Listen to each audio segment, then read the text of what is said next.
Hello, is this Mr. Gambino here with a new stream? And this stream we're going over the event week for this week in Grand Theft Auto Online. But yeah, starting off, the podium vehicle for the week is the Nebula Turbo. Might be Volcar Nebula Turbo or something like that for the manufacturer at the beginning. But yeah, I'll go into details of that in a minute here. After I do my wheel spin.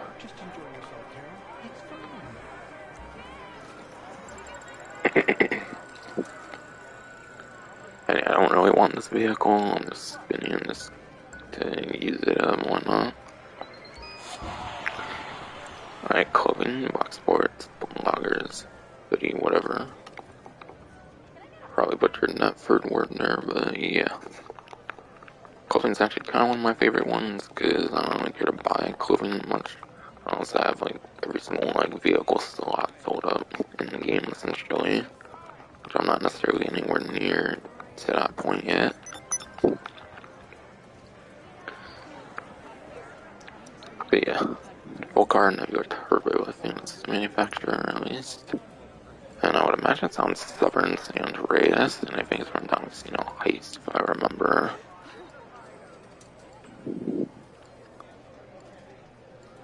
Okay. That's not it. Okay, maybe it's not a legendary then. I wouldn't have necessarily expected that one to be on legendary, but yeah.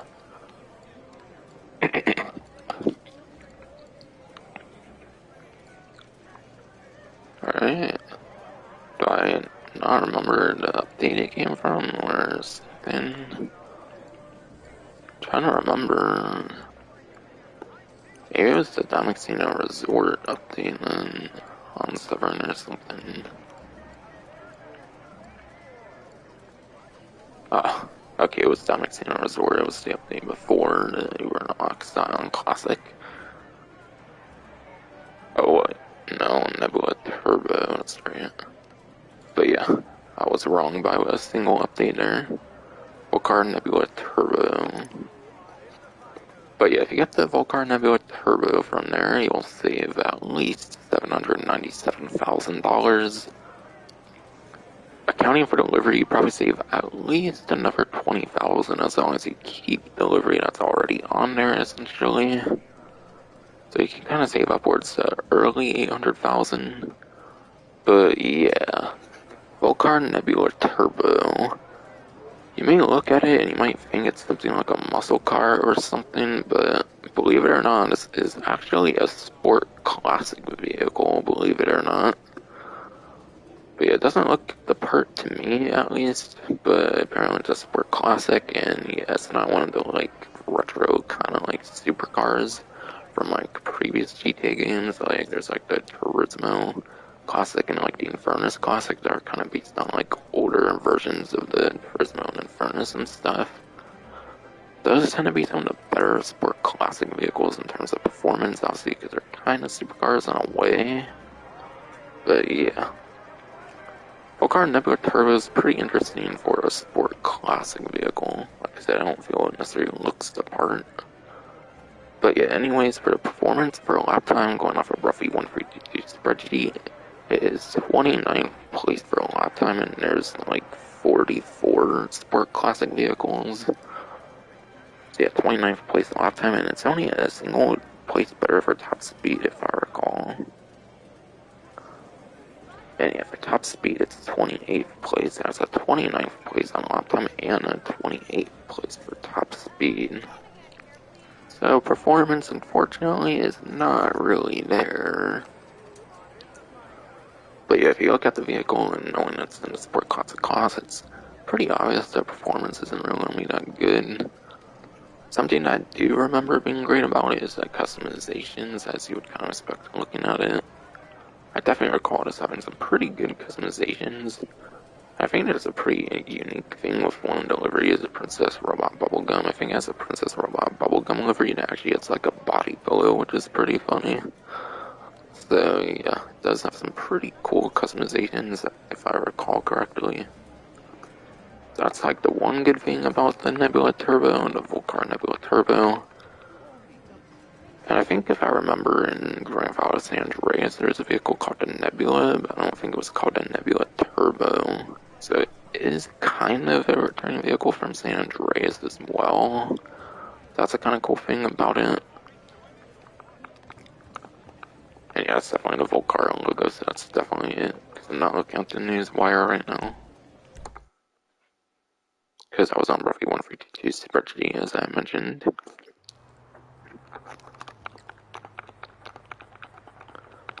But yeah, pre-am race and the time trials. I'll go over those next like I usually do.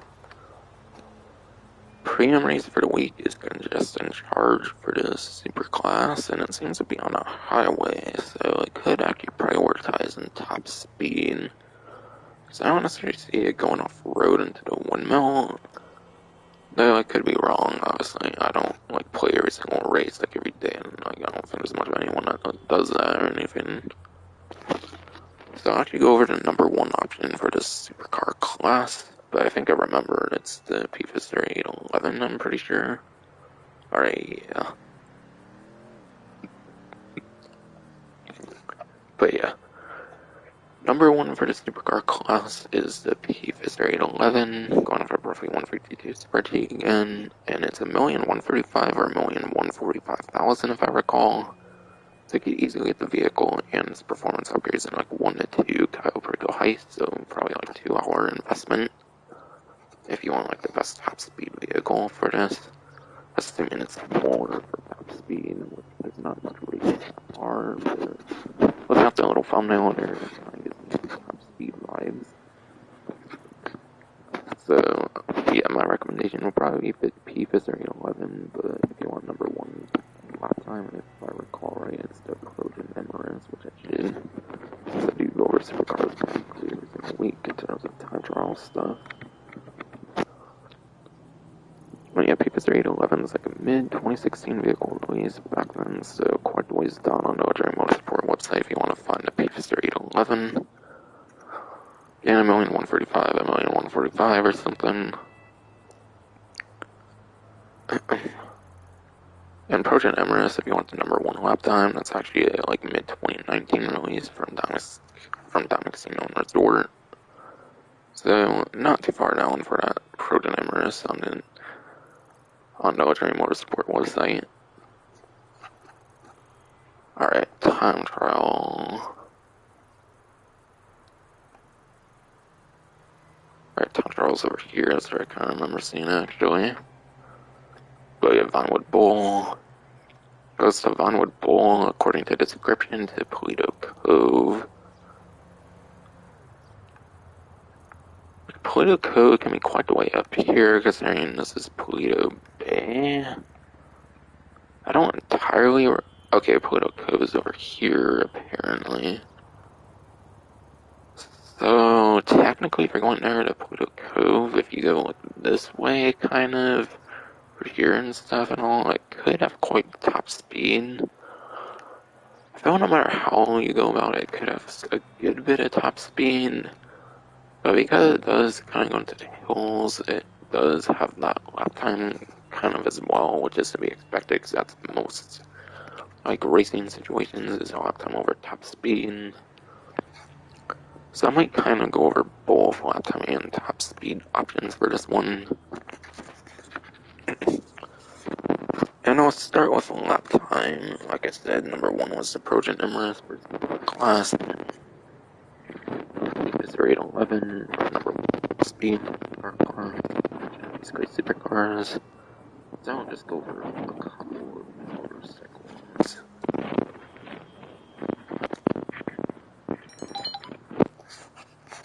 But yeah, I'm gonna go off of memory since again, motorcycle class and supercar class, I tend to go over every single event because of the time trials, obviously. Alright, let me get back on this thing here.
yeah, I'm pretty sure if I go inside, it won't let me show the time trial, so I'll just stay out here for now.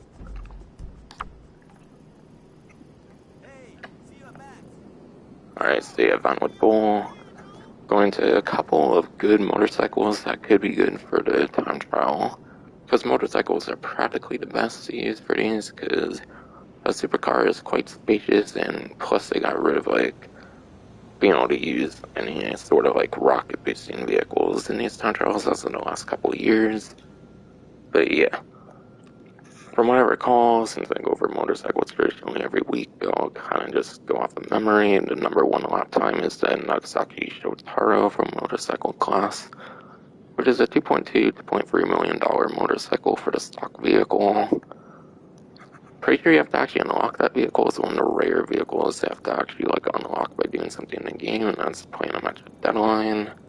So you have to play a game mode to even unlock it at all, not just for a trade price, but like the actual vehicle. I think that's the one motorcycle in the game you can lean forward or backwards with the stick for that best possible speed. So it's quite lenient in terms of its like speed boost bonus kind of thing you can get with pretty much any motorcycle in the game. And yeah, it's the like late 2016 vehicle release, so it's quite the ways down on the Legendary Motorsport website, so it would take quite the scrolling to get to it. #1 top speed vehicle for the motorcycle class, from what I remember. I believe it's the Manchester Scout, my Matsu Manchester Scout, which is like $200,000 for the stock vehicle. And you have customizations, the performance ones that actually like matter for the performance. That should probably be like 500, 750,000, I imagine, for that one. And going back to the Shotaro, probably like mid to high to low range on that one. And yeah, my Batsu Manchester Scout, like with 95% motorcycle, was pretty sure doing backward with the stick for best possible speed on that one. And that one's from Calprigo Heist, which was the previous update, and it's on a more stock the vehicle on the white top, aside for like the vehicle property kind of vehicles in the game. And then the best average vehicle I would say for time trials is also a motorcycle, but it has #3 lap time and #3 top speed, whereas the other like vehicles I mentioned, they suck in either lap time or top speed, or aren't necessarily in the top 10, at least I should say. Not necessarily have to be stuck in one of those. But yeah, kind of best average time trial vehicle is definitely the Pegassi Body 801, which is actually a vehicle back from day one of the game, back from September, October 2013. So at like the way bottom of the Severn San Andreas website, 10,000, 9,000, 8,000, I believe, for this vehicle. And with performance upgrades for like 250, 500,000. The best time trial vehicle is a pretty great like entry price. Kind of is not all that like bad to get at all. Only takes like one cow pretty good to get the whole entire thing in its performance stuff. So that's basically the regular time trial. And I'm just going to pretty much mention what RC Bandito time trial is, because there's only one vehicle to use and stuff, and the advice kind of varies greatly between the time trials, and I don't like do them every week or something and be the most knowledgeable on them or anything.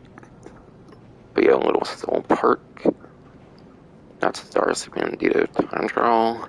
But if you do want a guide for any reason, a channel I know that seems to make RC Bandito time trial guides and goes over regular time trials as well appears to be GTA Men.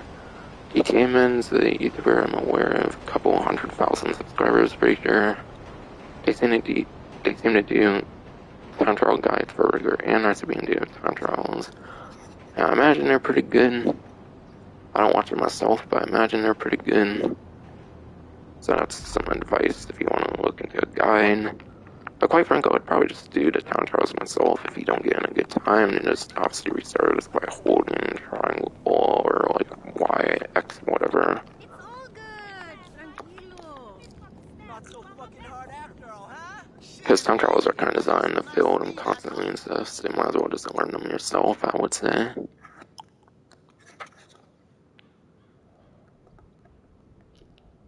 And I'll probably be in the car mate for most of this stream from here.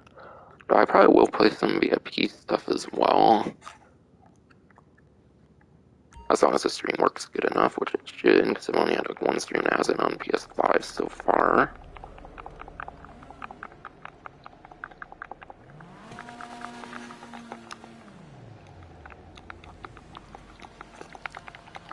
I'll go into test track and like probably prize ride, probably right now, pretty much.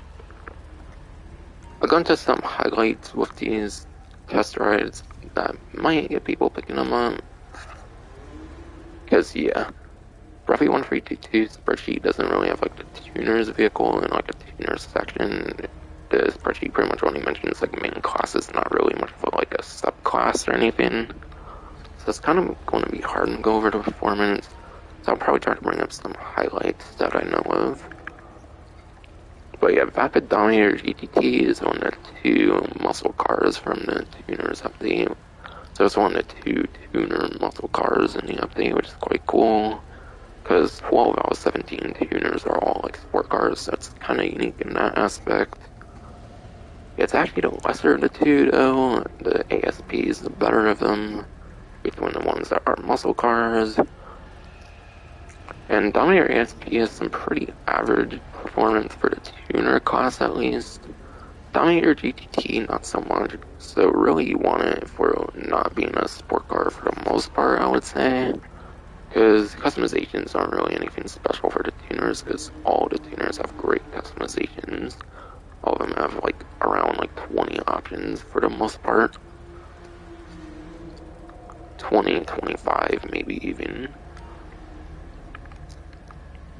But yeah, Peepus or Growler. Peepus or Growler are called this one being a pretty good performance one. I think it might be in like the top couple of few in like both lap time and top speed or something. Could be wrong, but it's definitely a pretty decent option here. Because, yeah, I don't think our T3000 is necessarily a great one. And yeah, I'm mainly going over the tuner performance, because sport performance isn't traditionally not good in terms of the tuner class. And yeah, muscle car, like I said, if you want a muscle car from the tuners subclass, you should probably go to ASP over this, but I went over what's kind of best of that anyways. And yeah, RT3000, from what I recall, isn't really that great performing for lap time or top speed, especially with all the drifty vehicles that were released, of course, maybe on the first day, but it doesn't really stand the test of time anymore, from what I recall. So yeah, that's a couple of highlights with these test track vehicles here. And yeah, if you want to get these vehicles, you should purchase them in the test track over on the actual, compared to on the actual website. Reason being is, like on deliveries, of course, they can be tied to really high reputations, up to like 192, I'm pretty sure it was, if I recall correctly. So if delivery you really want ends up being a really high reputation, getting one from here would be a great start, because at least if you get it in the test track, you actually get a livery on it. Whereas if you get it on like the website, it's just the like color you choose with no livery on it. And then Prize Ride. Prize Ride is a Calico GTF, which is kind of like the #1 vehicle from the first day of the update. But yeah, it's kind of been declined a bit with the drip feed vehicles, but I'm pretty sure it's still pretty decent for lap time and top speed, from what I recall, so it shouldn't be too bad of one. But oh my, I remember I saw the challenge and it's not that great, at least for the like days that you have to do it in a row. So you have to be pretty dedicated for this one, but the actual challenge is kind of easy. And it's placed top 2 in an LS Carmine Series race for 6 days in a row. So literally, as of when I'm streaming this, since first day passed, it's early Friday, that leaves exactly 6 days as of when I'm doing this, I'm pretty sure. So if you missed out yesterday on Thursday, then you'll probably definitely want to be doing this if you want a free Calico GTF, or whatever it's called. I might have butchered the name there a little bit on that second part, but yeah. So it does require quite the dedication. But I'm assuming the LS Car Meet Series race is basically either a street race or a pursuit race. I imagine either of those two count for it. And a good thing with street races is you can actually do those with 2 players, you and one other person. So the strategy probably is to just do street races with the minimum amount of players, obviously. Just do 1 for 6 days, obviously. Should be pretty easy, and it might easily only take 5 to 10 minutes, because obviously if there's only 2, then you're basically guaranteed to get in the top 2, obviously. So then you don't even have to win doing that strategy either. You just have to be dedicated for the 6 days. So yeah, the challenge is kind of iffy just because of the 6 day in a row thing. But the Calico is a pretty good option, I remember. I'm pretty sure it's within the first few for the tuner class. Again, I'm not really going to talk sport performance because none of these tuner vehicles are really much within the top 10 of its own proper sport class. So you'll definitely want this vehicle for the tuner subclass for street and pursuit races and stuff. More so than actual sport class.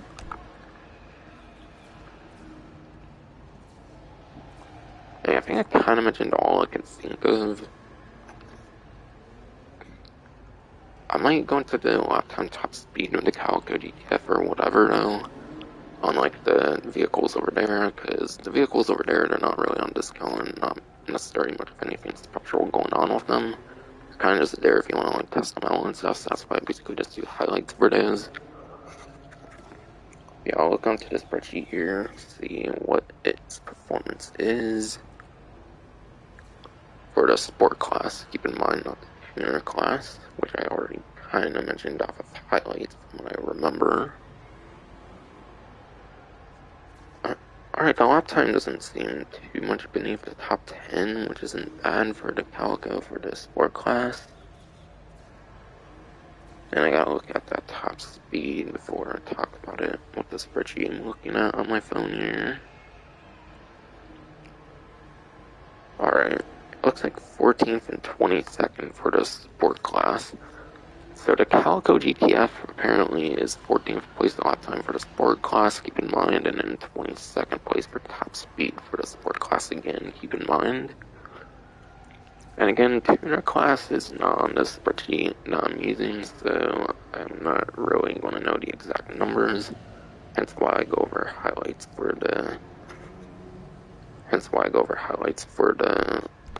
tuner class, the tuner subclass. Alright, I got the 150 apparently. And for some reason there's a vehicle discount thing, even though there's no vehicles once you get past 75.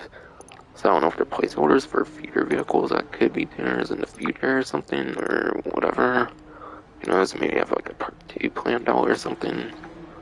I don't know, it's probably just something that just continues for some weird reason.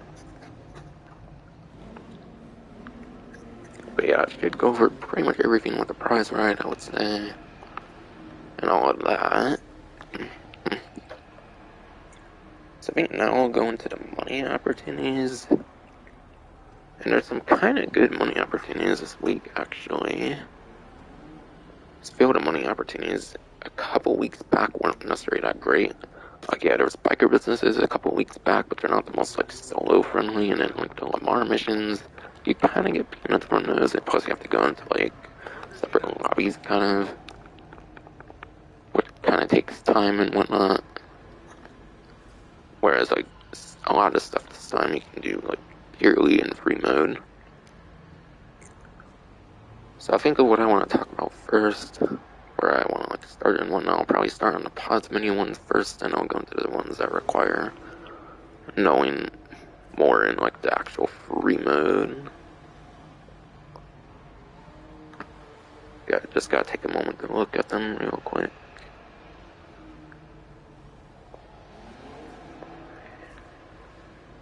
I think 3 of them are on the pause menu, and the other couple are on the like interaction menu or like just in free mode in general or something.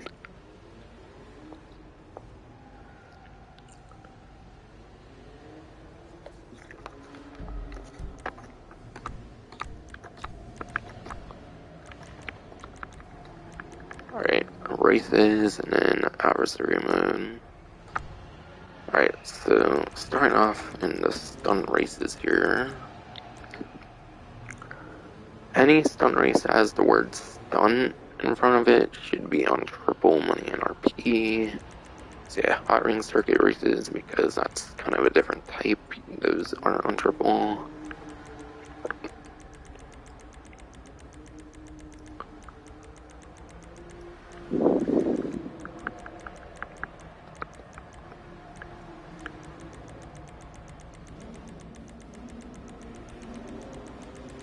Alright, yeah, and then the transform ones were on triple either, so yeah. Any stun race with the word stun in front of it is triple money RP right now.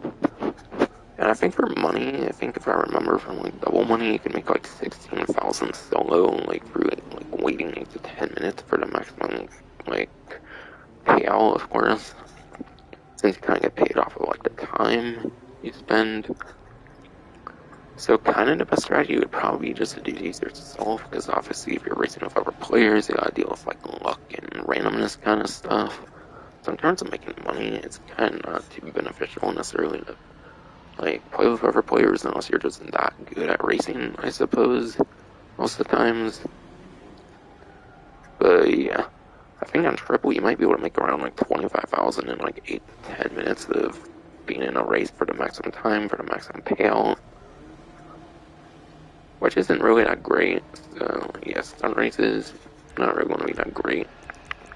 Which is to be expected. You're mainly going to be racing if you want fun in the game, not necessarily for making money. And then air races. Air races, same thing, I'm pretty sure like all the different types of races kind of have like the same payout structure, 8 to 10 minutes, you get like the maximum like payout kind of, and it traditionally is the same payout, I'm pretty certain of it. So you can probably make like 20 to 25,000 yourself if you spend like 8 to 10 minutes or whatever in the race. But yeah, not that great. I wouldn't bother with either of them personally.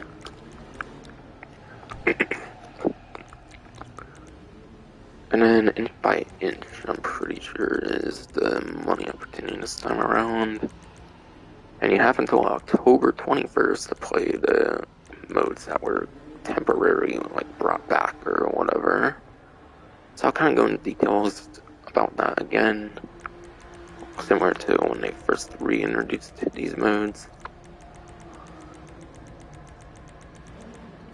Or let me make sure I have my dates right, but I'm pretty certain I do.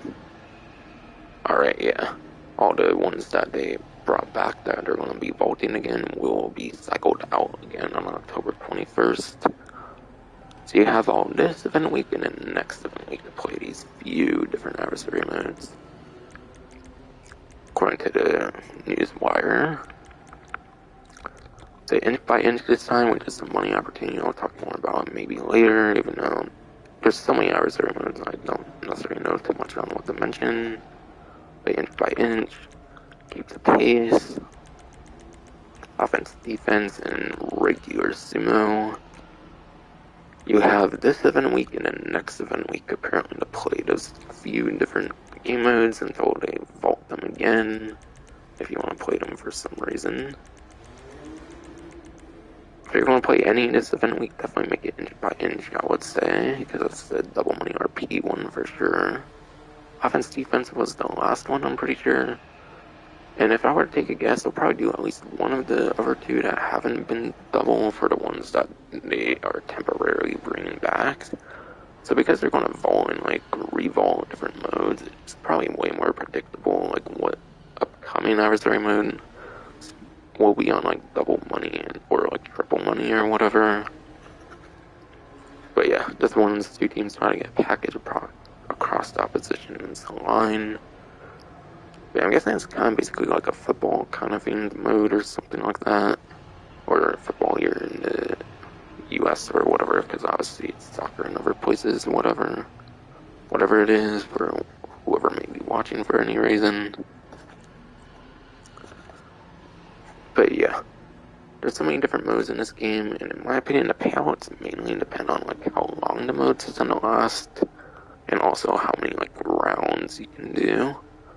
So if it's a mode that has like a lot of rounds or it lasts a really long time, then it probably makes some okay money. But yeah, if I remember, this mode can go pretty quick if I remember right. Been a long while, but yeah.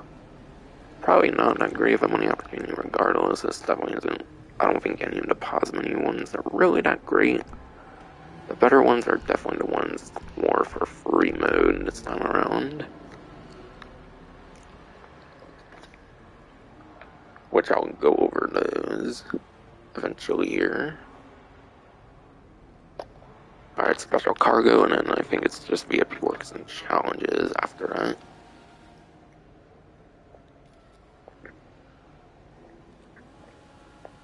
Alright, yeah. So I'll probably turn in. Actually, I don't think I'll necessarily need to be a CEO until I'm talking about the VIP working challenges. I guess I'll talk special cargo as long as I can see my warehouses without being CEO. Otherwise, I'll just obviously turn the CEO. And actually, I haven't even showed off a tuner vehicle yet. Usually, I showed off around like the casino and stuff. But I figured my helicopter gets over here instead. So I'll call, I think, the last tuner vehicle I need to show off before we're showing off like all my different tuner vehicles here. And right now I'm working heavily on like a Denny's collection. I still got like a few to several left to fully customize. But yeah, I'll probably cover like different vehicles I can show for like 6 months in this game between different event week streams and stuff. That's kind of my plans next after showing all my tuner vehicles I have, which I only have 10 out of 17 because that's how much the auto shop can fit. So that's all I care about for tuners. I don't care for all 17, I just care for 10. I'm pretty sure, yeah, this was the one that I first got. Euros I showed off a couple weeks ago. I think ASP I got during the event week stream. And I did for it, obviously, in GTT. I've shown that off because I won it as like a prize ride. This was a Prime Gaming, so I've shown that off. Cypher was a prize ride, so I showed that off. Previan, I showed when it first came out. Pretty sure I showed this one already, the one HDR. And then I showed that, so I think I just have something RS Classic now to show for my particular build of it, I mean.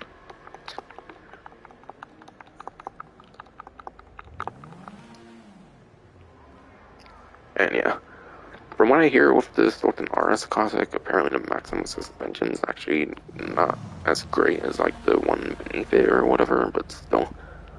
I'm not the most race heavy person anyways, so I just went with the maximum like suspension. Like the maximum lowering of the suspension.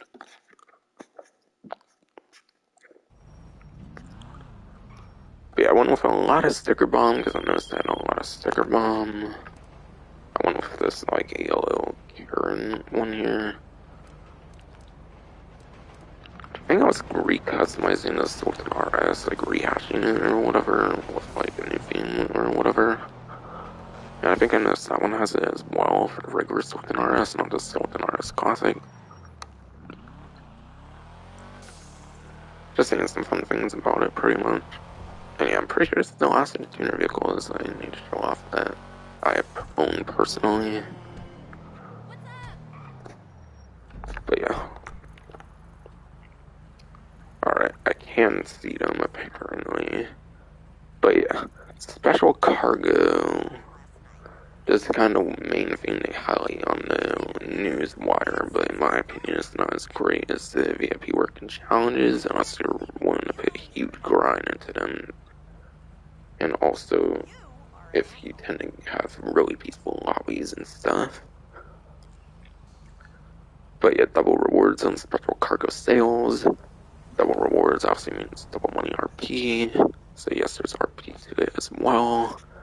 And the reason I say that is the special cargo actually tends to be one of the like better things you can do in the game in terms of making RP. For those who for some reason want to make a lot of like rank ups, whether you want to be a really ridiculously high rank or if you legitimately need like rank 120 still or something, or there's like 135 I think to get like the 10th armor thing you can have as well, and from there I think you just get like different colored globes on rare occasion for your character on like the lobby screen and whatnot. But yeah, very great way to get RP and doing special cargo sales, or at least for sourcing. If you source like one crate, actually you can do like a bunch of like sales for like an individual cargo. I think the main way to get RP, if I remember, is to sell like one cargo crate, where you just do sales of one cargo crate and you can make some pretty insane RP from what I've heard. And yeah, I remember back then I did a lot of special cargo, like quite a couple of few years back, so that probably explains why I'm a 700. Yeah, I don't feel I necessarily didn't too much to get to 700, because special cargo is so good for making RP. It's a very great way to rank up, a very amazing way, and one of a couple best ways apparently. And yeah, the money is very great as well, as long as you can manage like full sales and stuff like that.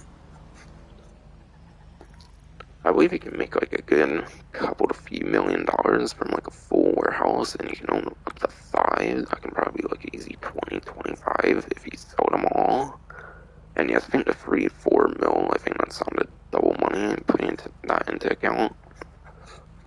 So you can definitely make some serious money, especially if you already had full warehouses before the special cargo. I think there's people out there, from what I heard, where they'll like stock up whole warehouses and then they'll wait till like a double money event to sell them, which is very smart. So yeah, definitely very serious money to make if you do the business correctly. The bad thing about special cargo though, like if I didn't mention, one, you have to buy the cargo. So I think you have to spend like 18,000 for free crates normally, if I remember. Unless they reduced it for some reason for the event week, but I don't think it sounded like they did. So I think you have to spend 18,000 per thing, which obviously if you're paying for crates, you don't want them getting destroyed. So some dickhead wants to blow up your cargo, then you're basically out of that money, unfortunately. If you're sourcing it, obviously, especially. Well, actually, of course, selling it too. Especially selling it, because then you'll have like all of what you're selling. But yeah, one, you have to pay for the stuff, for the cargo that you source and whatnot, compared to other businesses like the hangar, for example. The hangar is free. Import export even kind of is free, aside for any damages that might happen on the vehicle. Biker can be free as long as you don't like buy the supplies, which biker businesses you should buy the supplies if you want to be passive, but if you make the biker businesses active by sourcing the stuff, you don't have to buy those either. Gun running again is similar to biker, where it can be active or passive. So technically, if you source the stuff for bunker, you don't have to like pay for it. And then yeah, hangar and nightclub, you don't have to buy that stuff either. So basically what I'm saying is special cargo seems to be the only business in the game that you have to actually buy the supplies. So yeah, for that reason it makes it the most risk reward.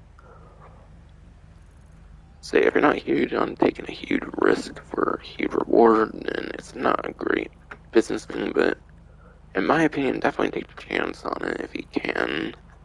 If you don't want to be doing the VIP work and challenges, or if you want to break from them, then definitely go for the... But yeah, if you want to break from VIP work and challenges, definitely special cargo is very great to do, as long as you're willing to take the risks. And yeah, the sales, there's the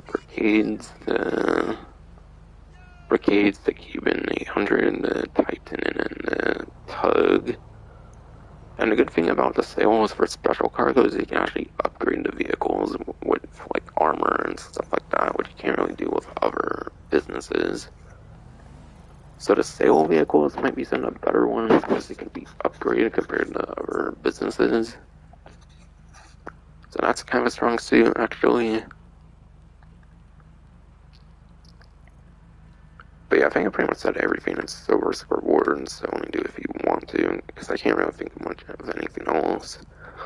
Obviously, there's tons of sourcing missions, too many to remember, obviously, so I can't really go too much in detail on that at all. Unless I were to do like a dedicated video on it or something. Which I honestly intend to do anytime soon. But yeah.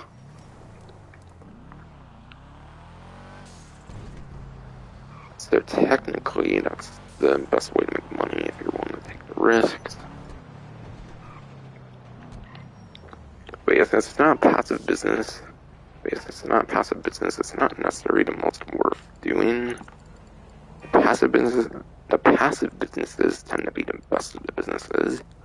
And that's actually something I don't think I mentioned yet, is you only can make this special cargo active. It's not a passive business. So it's not like Biker or Bunker where you can buy supplies. And it's not like the nightclub, which basically does almost everything by itself. So yeah, unfortunately you have to put all the you basically have to be stopping everything else to do special cargo on like Biker businesses and like Bunker and nightclub. So it's not the most efficient business, as well as mentioned. Though it makes sense considering it was the very first business. It makes sense. Its very first business wasn't passive whatsoever, I would say. But yeah, I'm trying to think here. But yeah, I think I mentioned everything I can think of for what's worth mentioning with the special cargo. With a need to know kind of basis, at least. So I guess that means I'll be turning CEO here, so I can talk about the VIP work and challenges.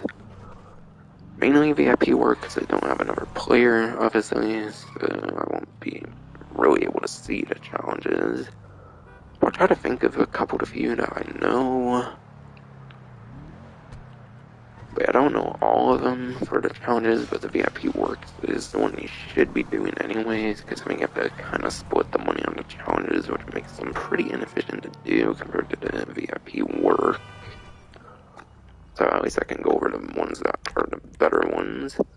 But yeah, because yeah, I don't have an associate, I can't show those off. I'll start with VIP work because it's on top. But yeah, the first 8, those require special vehicles.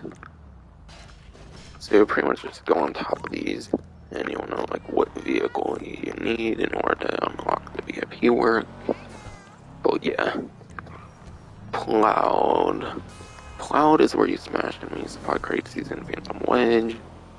Plowed, in my opinion, actually is one of the better paying VIP works for sure.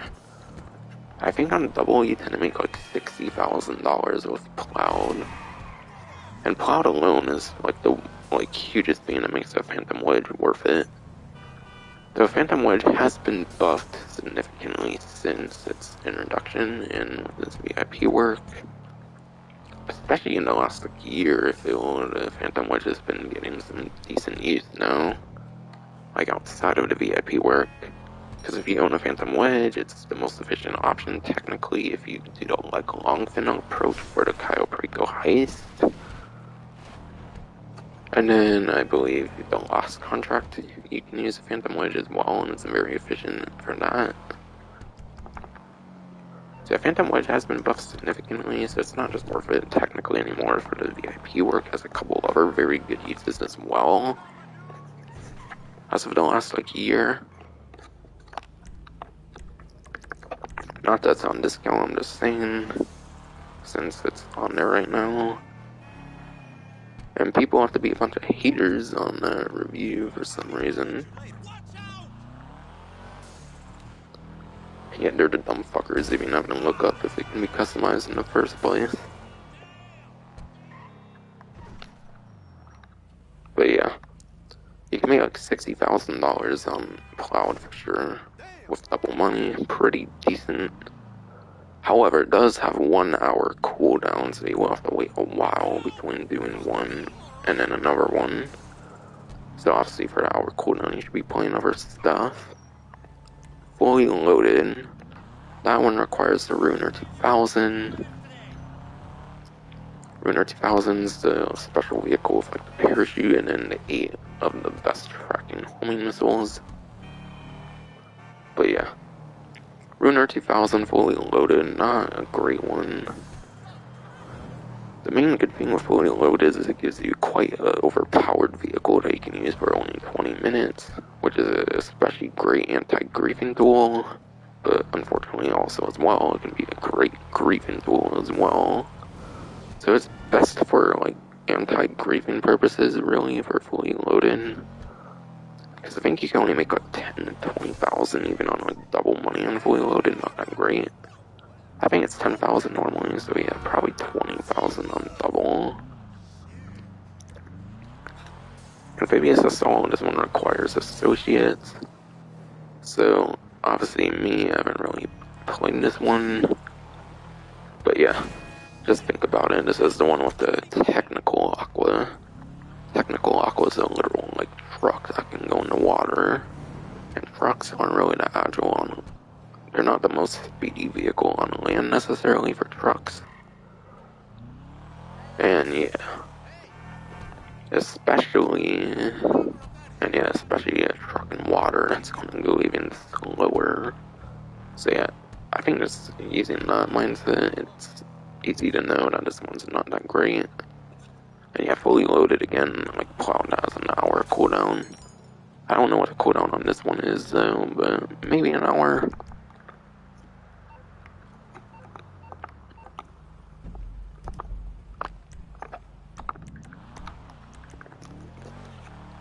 But yeah, I don't really recommend this one, and I doubt this one's really all that worth it either with the Technical Aqua, but the one with Phantom Wedge is pretty good. Just aside for the hour cooldown. Transporter requires using a Wastelander to transport a vehicle to the drop-off location. But yeah, this one you can make like 40,000 something, I think. Maybe close to 45,000 with double money if I remember correctly. So there is some okay money to be made with this, on double money especially, compared to obviously regular money. And this one actually only has a 30-minute cooldown if I recall, so the cooldown's not as bad on this one. So you can probably do like 2 times in an hour. So you can probably make around like 90,000 with this in an hour. So not bad, and then of course on the 30-minute cooldowns you should be doing other ones as well. And yeah, Wastelander is a pretty cheap special vehicle compared to most. This one's a pretty good entry point if you don't have a lot of the special vehicles necessarily. Fortified, enter armored box will survive until time runs out. Fortified, use the armored boxville. So that's required for purchase in order to unlock these, which if I didn't mention, you do need these special vehicles to unlock these in the first place. But it's very worth it for the ones that are actually good at least. Such as Plowed so far and then Transporter. Fortified's a pretty good one as well. I think it's like 30 or 45 minute cooldown, or it might be an hour. But yeah. The one bad thing about Fortified is it actually has like a minimum amount of time that it has to last. You basically have to last like 5 to 10 minutes, because if you're in like a public lobby, you're meant to survive against other like players and stuff. And yeah, you can do all these pretty much in invite onlys, which is pretty great. By the way, you don't have to be in public lobbies. Otherwise, like all these would obviously be grayed out, I imagine. There are certain ones that need public lobbies though, I'm pretty sure. But yeah, or at least people outside of your organization. But yeah, this one unfortunately you have to spend at least 10 minutes because there's a timer that runs down and then it gets complete. But I had an easy strategy for Fortified. I'll probably show off later if I play it, which I probably will because I don't do a lot of like grinding necessarily on these streams. So I would kind of like to grind a bit on a stream, whatnot. But yeah. The best spawn location for the armored box build, so you should be around this area when you start up, would probably be over here. And then what you should do is go into the storm drain. Storm drain, obviously there's like all kinds of like interior stuff down on the storm drain. So go into like one of the interiors and then you should pretty much be good to go against the NPCs. Obviously if you're in a public lobby or another player of some kind's going after you, if they're smart enough to go into the storm drain and stuff, they might be able to find you. But yeah, best strategy definitely going into there.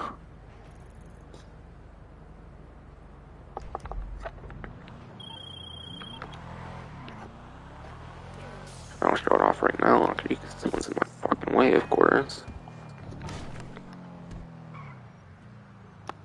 Or I might do a cloud here real quick, why not? Kind of just showed them off in a bit. So I'll do some money making a bit as well while I'm talking about stuff.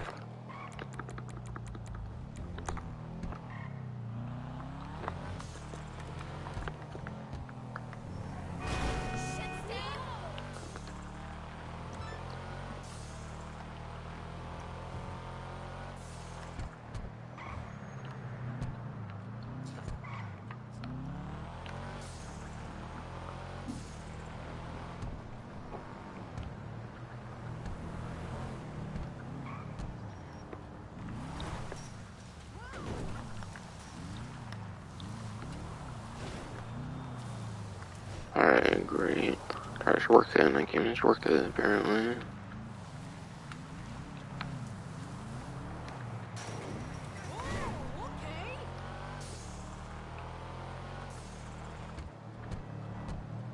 Should be able to from here, I would think. Alright, yeah, I should be able to get there easily now.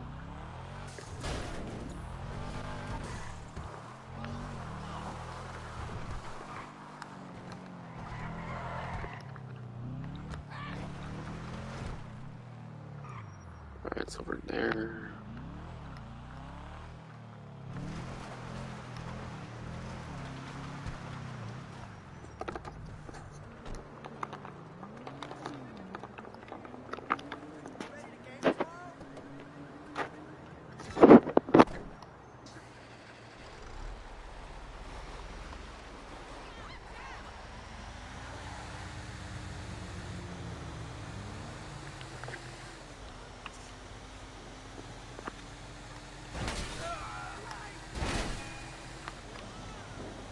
But yeah, this one's really simple. I'm just kind of doing to show it off. You just destroy a bunch of like creepings. More simple than fortified, if you for some reason wouldn't know what you're doing on that one.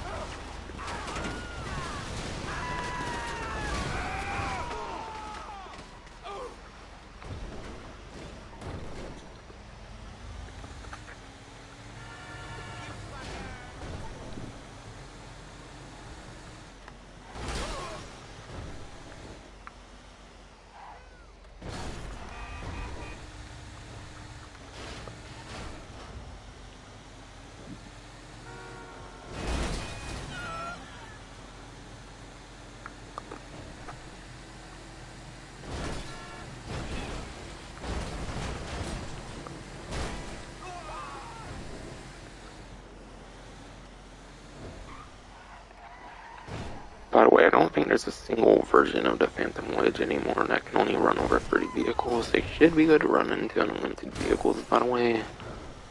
Because that wasn't a thing for the first couple years of this vehicle being out until I think the Arena War update, obviously, and had vehicles that could infinitely ram. So I think they updated the Phantom Wedge where you can infinitely ram, like no matter what version it is. But I think this version in the VIP work always could run into unlimited vehicles and like some other versions. I could be wrong on that. So don't worry about running into too much stuff. For those who might have been around like a few years back or something. Of this game being a thing, obviously.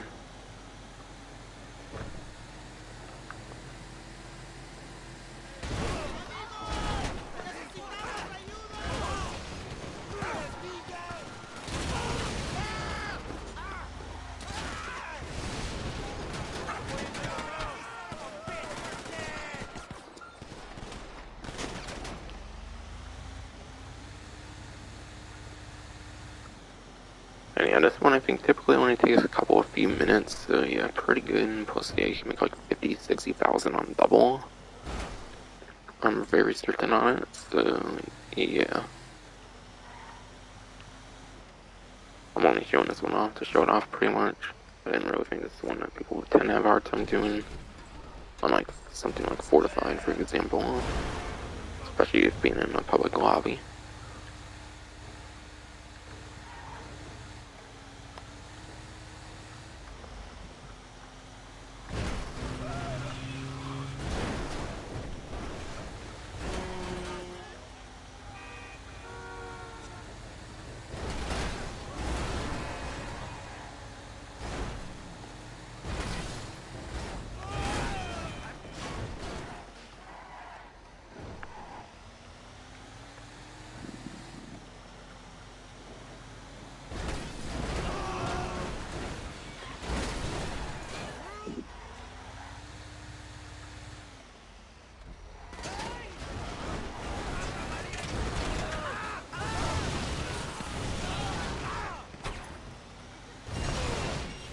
Alright, 55,000, nice.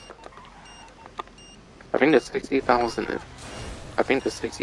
is, of course, if you're doing it for longer than like a few minutes. You shouldn't wait like the extra, like, you shouldn't wait till the end for like an extra 5,000 though. You should just do it as quick as you can, because that's more efficient, so then you can do another, like, different thing instead for more money.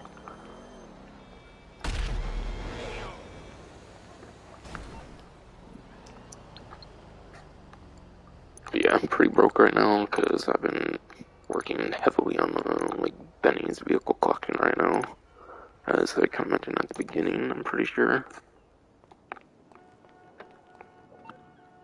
But yeah. Anyways, get back to the topic of VIP work here. And yeah, as seen here, there's an hour cooldown. And yeah, all of them are grayed out now. So maybe I'll talk about it in a few minutes. So maybe I'll talk a bit about the VIP challenges, because I can't really show the menu off, because I don't have another person with me or anything. And I don't really care to necessarily either. But yeah. VIP challenges, those are things like salvage, most wanted. There's ones where you hack like all the different like ATMs, competing with other people in your organization, obviously. I think there's just another one. I think there's one with like robbing as much convenience stores as you can compared to other people in your organization. There's quite a few good ones, and yeah, I'm not the most familiar with the rest necessarily. But yeah, salvage, you collect like checkpoints in the water. That's a pretty good one from what I know. That one's a pretty damn easy one, and also very good for making money. Best way for salvage, obviously, is to have a scuba suit and already be by water when you're starting it. So salvage, very good one for VIP challenges. Most wanted, as I mentioned, that one you just have to survive the cops for a certain amount of time. Bad one with that one is it has to last a certain amount of time, so we're like fortified, as I mentioned. So you're lasting a certain amount of time, obviously means there's like a minimum time that one lasts. So that one's probably more of a long one for most wanted, but still a pretty good one from what I know. Then what else? Market manipulation, I think, is the one with like the ATMs or something. That one's a pretty good one. They want to hack ATMs and then get money out of them and stuff like that. And yeah, challenges, obviously you compete with your people, so some people will get more money, other people will get less money depending on how the people do. So that's why VIP challenges aren't really that great traditionally. And then yeah, I think I mentioned one as well of like convenience stores robbing as much as you can compared to others. I think I remember that one being one. I don't necessarily remember the name of it though, but that should also be a pretty good one. And yeah, the rest, since I can't view the menu, I don't really know what to mention with any other ones. I can't really necessarily think of another one right now. But yeah, obviously main thing is the VIP work, so I'm fine not being able to show them off necessarily. Alright, that might be a vehicle I can get to the docks here. And I'll call out the Sparrow here, like return it, I mean, so I can respawn it if I need to for any reason.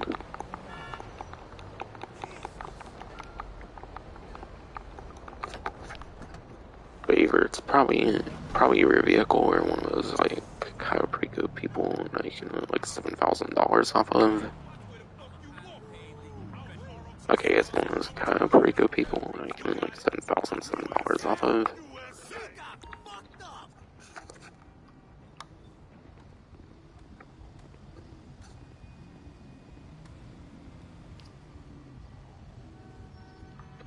The characters go through the truck apparently.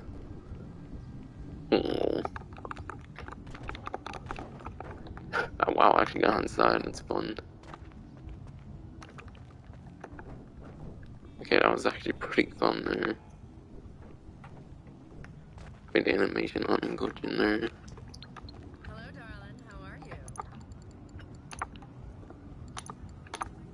Hello, can I speak to Dr. Parker?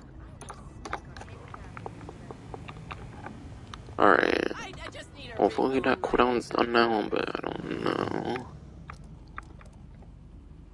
I know, I just got one, but I mean, Alright. stolen. Should pretty much be done here now. Alright. So yeah, I left off on fortifying. I'll show off fortifying later, but I did pretty much mention everything. Just go into like a storm drain for the 10 minutes. Also, since you have to wait 10 minutes, might as well just go on your phone until it's done and stuff, or whatever you do for other entertainment.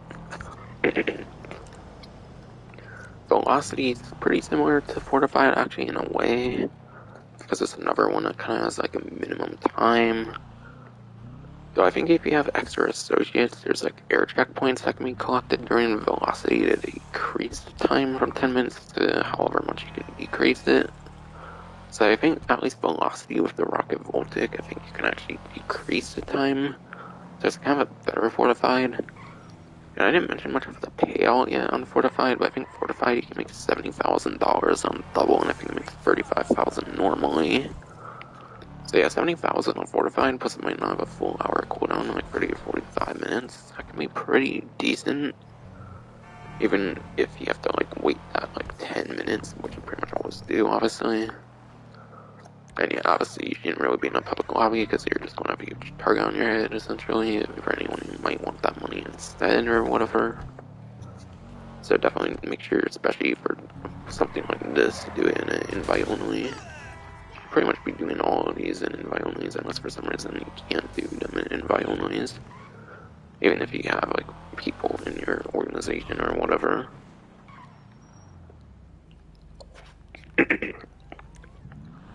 Velocity as well, I think it makes the same exact payout as Fortified, being $70,000 with double or 35 normally, aka.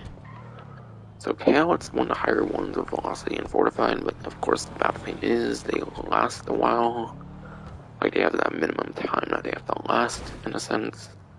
They don't just end when you complete them. But yeah, I think, like I said, with Velocity, I've never played it with other people, but I think I've watched professional play with other people before. He's a really huge YouTuber, almost 1,000,000 subs now. But yeah. Like I said, if you have associate people, I think they can collect air checkpoints, and that actually reduces the 10-minute timer for Velocity in particular. And And yeah, $70,000, you can make them double. Say it is to at least make like the highest amount, kind of. But yeah, the bad thing is that like minimum time they last.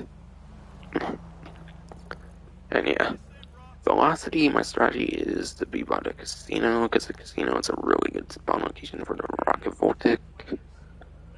And then yeah, by the casino, just go on this highway.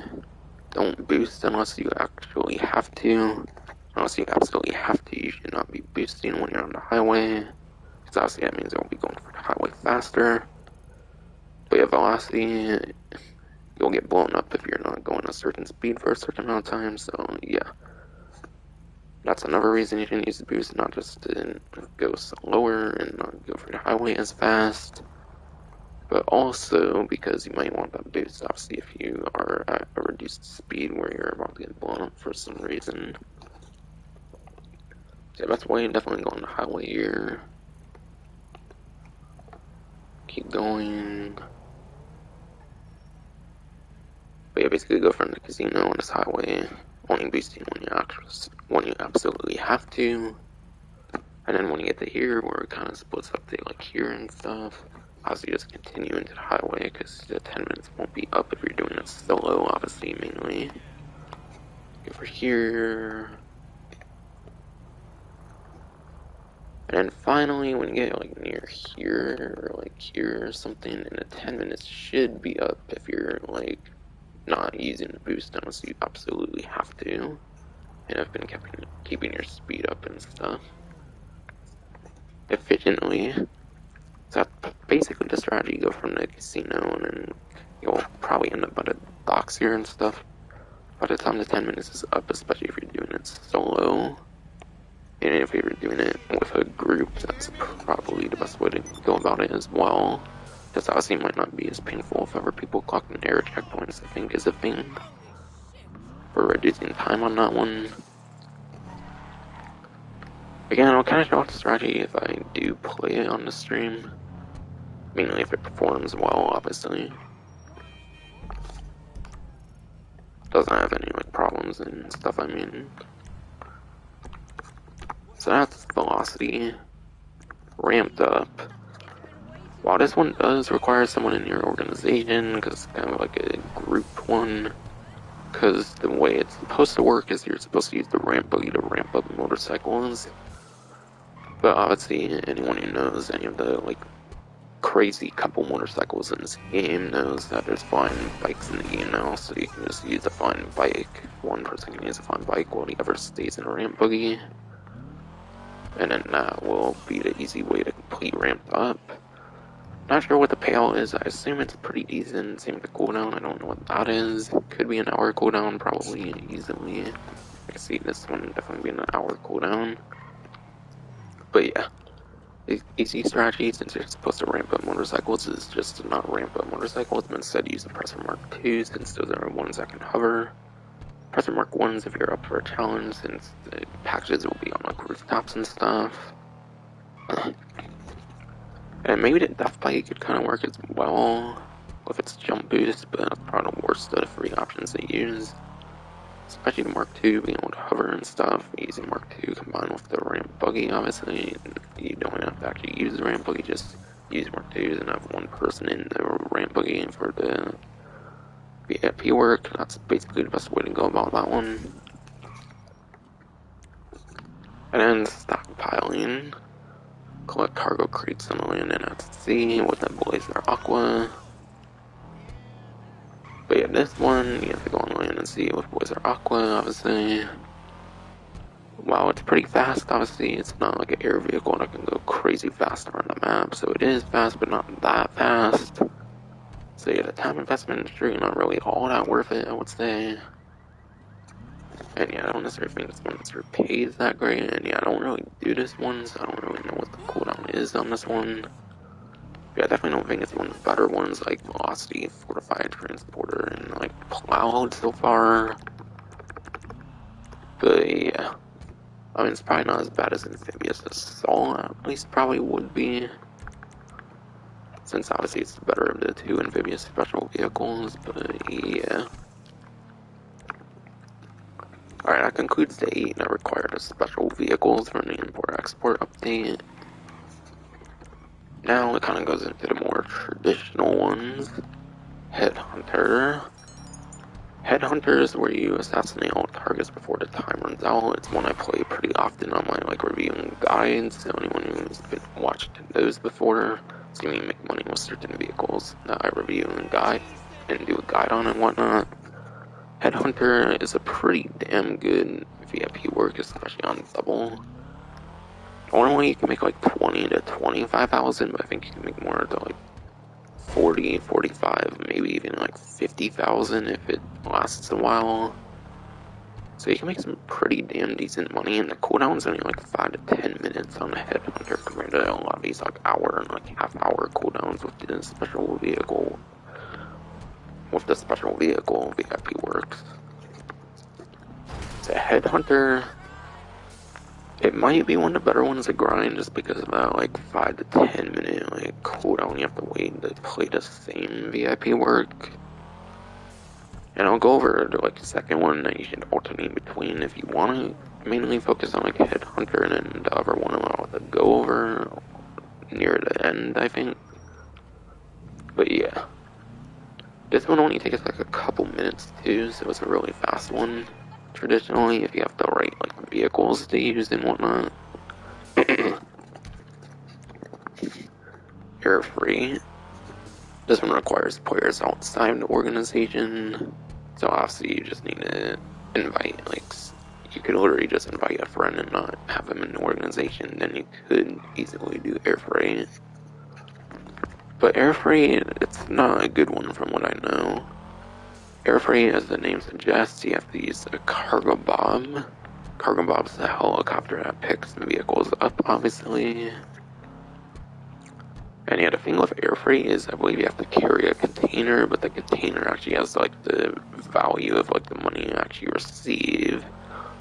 So what that essentially means is I believe the container that you have to carry with air freight with the cargo bomb, every time it like gets shot at him, which I think there's like AI, even if you're not really having much of a player after you, I think there's like AI that shoot the crate as well.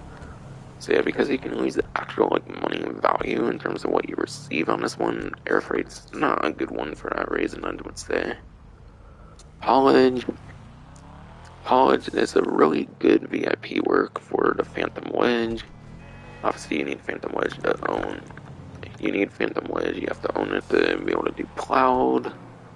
But yeah, as well, it's also really good for haulage, so literally just spawn a Phantom Wedge. Phantom Wedge, just spawn one, and it's very good for haulage as long as it doesn't get blown up. I think you can also use like the MLCs though for it, so that could be good as well. If you want like protection from explosives, if you're doing it in a very populated lobby for some reason. But yeah. Personally, I haven't really done the haulage that much personally, so I don't really know too much about it, but obviously, just realistically thinking, obviously, since you have to collect like a trailer or something, Phantom Wedge or like the MLCs are probably the best couple options. And the PAL, I'm not necessarily too sure what the PAL is. I'm sure it could be pretty decent, so it could be a pretty okay one, but definitely not as good as Headhunter. And then a couple to few of these other ones I would say as well. Hostile Takeover. Again, this is another one like Headhunter that I on semi-often occasion tend to do on like review and guide videos. Hostile Takeover, you retrieve a package from high security area and deliver it to the drop-off location. So this one you actually get to choose the location, which is nice. So you can already like plan which one you want to do, depending on like where you might be at a current moment on the map. Me personally, I kind of tend to do LSIA because it's quite open as long as you can like get through the gate with whatever vehicle you're using. If you're using something like a land vehicle for some reason. But yeah, you basically get 4 different locations you can choose. Pretty decent. But the payout's not the greatest. It's definitely not as great as a payout as Headhunter, and I know that from experience. But it's definitely one of the like easier kind of VIP works in a sense. especially if you don't own like import-export special vehicles for some reason. So household takeover definitely quite decent, I would say, but not the greatest, I would say for sure. Asset recovery, this one you steal one or more vehicles from a police station, deliver them to drop-off location. But yeah, this one you have to go into like other vehicles and are obviously like civilian vehicles, because at the time of like executive effort criminal, there wasn't really all those crazy vehicles in the game, obviously. But yeah, having to like steal a couple vehicles, that takes quite the time. The time in terms of the money you get, I remember not really being that worth it. So yeah, the payout's not necessarily that great for the amount of time this one takes. And yeah, I wouldn't really know what the cooldown is on this. A lot of these ones, a lot of the ones aside for the special vehicles might be like 5-10 minute cooldowns pretty much. But yeah, not really a great one from what I remember. Executive Deathmatch. But yeah, I cannot run that as there's no available VIPs in the session. But yeah, this one, you're basically going against another, like, organization, essentially, obviously. Hence the word deathmatch. But yeah, not really worth it at all. You're obviously just going to kind of put a big target on your head against the organization you're going to challenge, essentially. So I wouldn't bother with this one, definitely not. Executive search, obviously similar thing, except it's similar thing except you're not just going against like certain like VIPs, you're going against like the whole lobby in a way. So basically you're kind of challenging the whole lobby to find you in the map, essentially. So yeah, again, with this one you're kind of going to be putting a huge target on yourself, essentially, if you're in a like public lobby for some reason. And even if you're not in a public lobby, it's not necessarily that great of a VIP work, so I probably wouldn't really do it anyways. But yeah, Sightseer. Between the earlier VIP works, I definitely recommend doing Headhunter and then combined with Sightseer. Sightseer again is one of those couple that I tend to do a lot for certain review guide videos, especially for a lot of the different like land vehicles that tend to struggle with making money, of course, in the game. Sightseer, that one you have to do like 3 different hacks and then collect packages around the map. Do be careful though doing this one in a public lobby, I'm pretty sure. If you do this one in a public lobby and like someone blows you up, I think if they kill you before you collect like all 3 packages, I think they actually receive the money, I think. So yeah, Sightseer, probably not want to do in a public lobby, but you should be doing these in invite onlys anyways if you're trying to efficiently make money in the game. But yeah, Sightseer, similar to Headhunter, that one tends to take a couple to few minutes. It's probably a bit longer than the Headhunter, I would say, because of the hacks and having to deal with luck, especially on like the IP hack thing, because that one can be a pain in finding a number on sometimes. But yeah, Headhunter and Sightseer in terms of like very little cooldown and then like making some pretty average money. Headhunter and Sightseer might be the best combination to do, since if you want to do like ones with small cooldowns, you should probably only be doing like 2 back and forth, maybe 3. But yeah, if you do need to combine like 3 in order to get like another Headhunter, for example, I would probably do Headhunter, Sightseer, and then just choose between some of these special vehicle VIP works. That'd probably be the best way to make money, I would say. That's probably the best way to make money for sure. For the VIP works on double. And then piracy prevention. Last but not least, piracy prevention that requires a yacht. So you need like an $8 to $10 million yacht to be able to do this one. And basically you need to last on the yacht for like 10 minutes. So it's similar to Fortified and then Velocity, whereas like a minimum time where it needs to last. Unlike Velocity, I don't think there's a way to reduce the time, so it's more like Fortified, where you're basically guaranteed to have to spend 10 minutes. I think normally you make 30,000 on this one, and I think you make 60,000. And because it lasts the whole time, you're basically guaranteed for that maximum pay. So yeah, 60,000 for like 10 minutes, not that great. Plus they need people outside of your organization. So similar to Executive Search and Deathmatch, you're going to be putting a target on your head, especially if you're in like a huge public lobby for some reason. Again, you should be an invite only, to be doing pretty much all of these for the most part, and just invite like a friend or two or something. If you want to do very particular ones for some reason.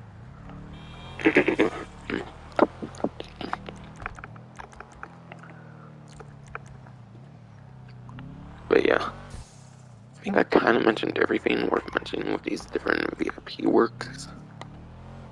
So I kind of will do a quick rundown here since I went through all of them.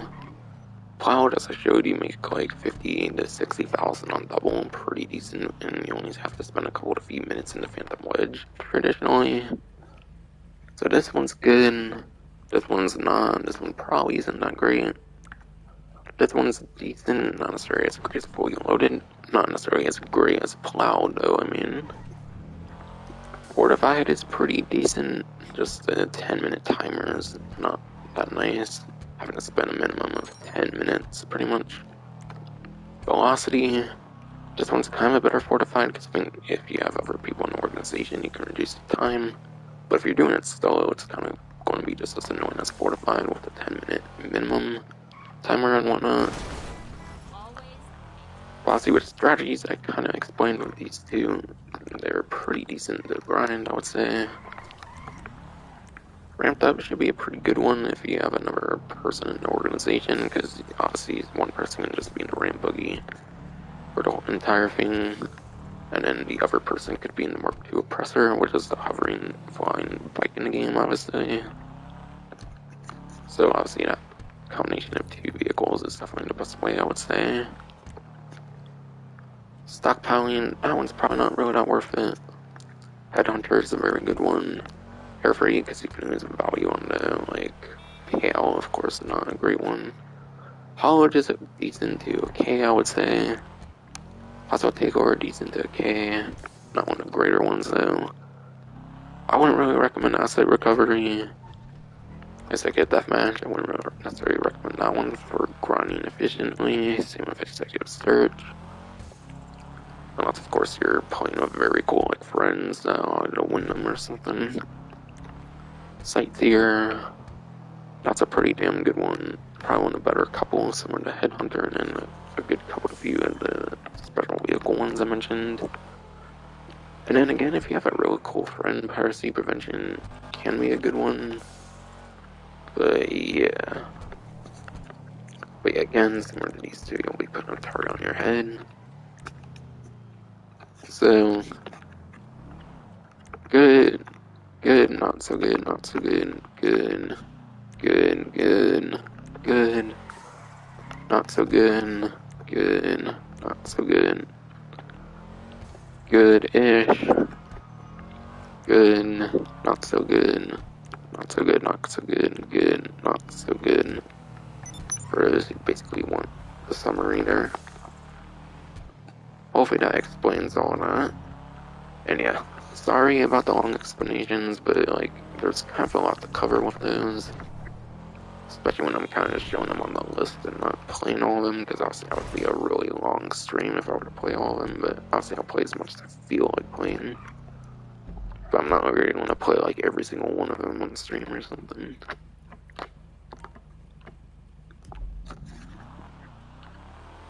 Because obviously that would obviously be something more worth doing as a video or something.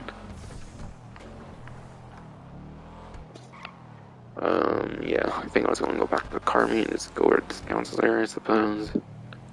Yeah, I might be grinding, obviously, after, just to show off some of the VIP works and some of the strategies I mentioned.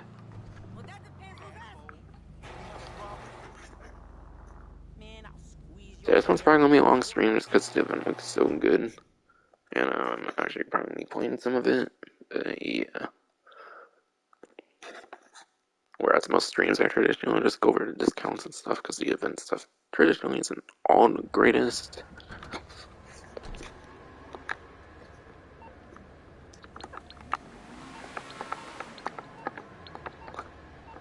Yeah, I thought Simeon won 3 times. I really don't understand why you don't just get like once per lobby and it can be sent multiple times. But yeah, I think I just have discounts to cover now. Let me just make sure I covered all the money stuff here quick. Yeah, I covered special cargo, the races, the adversary mode stuff, VIP work challenges. Alright, yeah, just discounts then.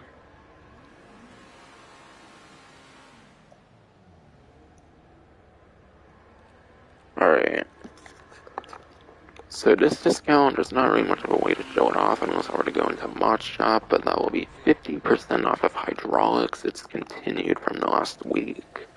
So for some reason you didn't take much advantage of the hydraulic discount. Me, I took a lot of advantage of it because like I said, I've been building a like Benny's collection like crazy recently. But yeah, for some reason you haven't taken much advantage of the 50% off hydraulics. I highly recommend you kind of do if you want to get a lot of like Benny's vehicles for some reason. Reason being is like on discount 50% off, there's still almost 200,000 for hydraulics. So hydraulics can get into like 300, maybe even like 400,000. So it definitely might be a discount worth taking advantage of. Like, yeah, hydraulics might not seem like a huge discount, but it kind of is with the amount of savings you can get off of it for sure. So hydraulics continues to be on 50% discount, which is quite nice. And then there's a couple property discounts. One I'll be able to show off, but on the website, but the other one would require me going to office if I were to show it off, which I don't feel it's worth doing. I'll just explain it.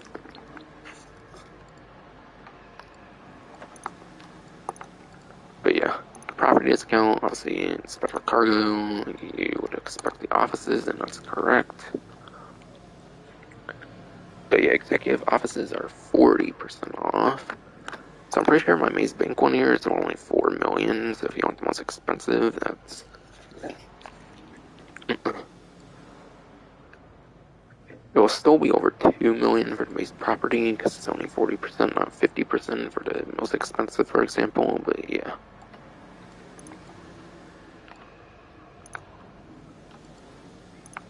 Next most expensive is that's where Maze Bank is actually a lot less, it seems.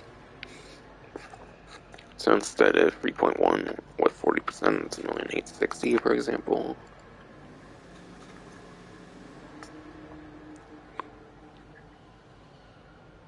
Okay, it does not seem to include renovations though, so the renovations you're paying full price for still, so you're really only getting the 40% on the actual property.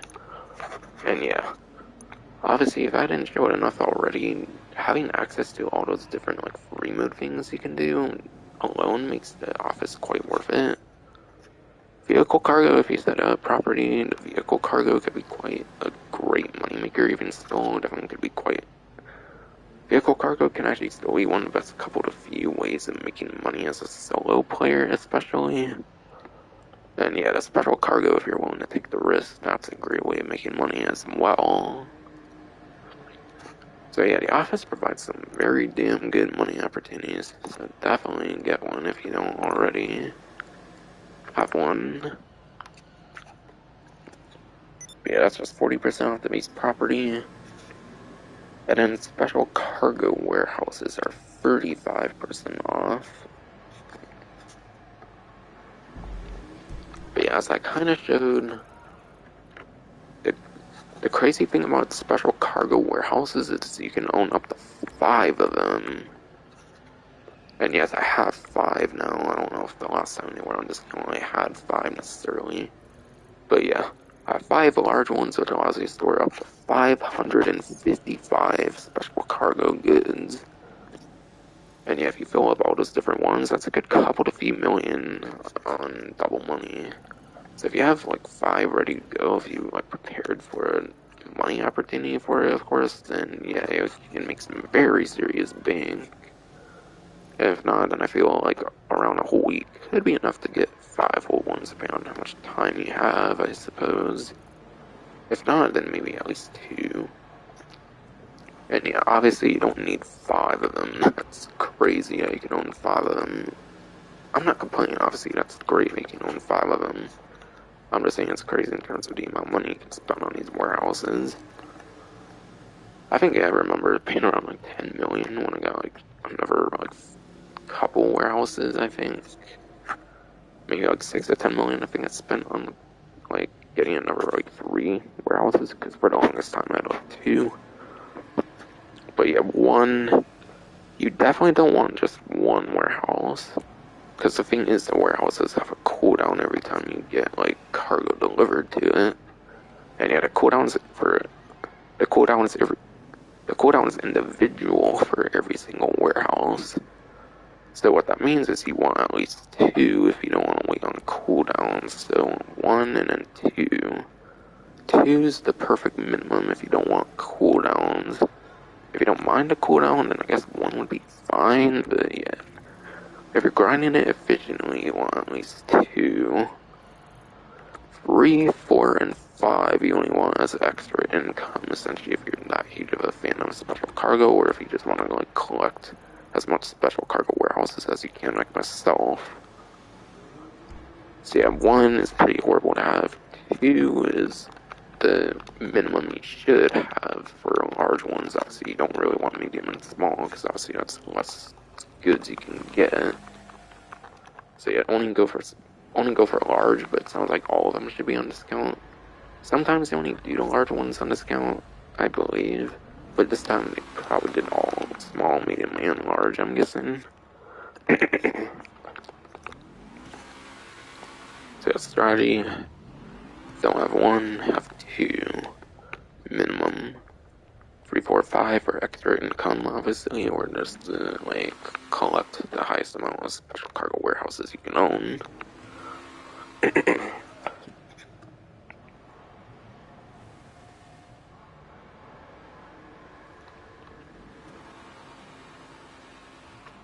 And then, yeah, last but not least, vehicle discounts.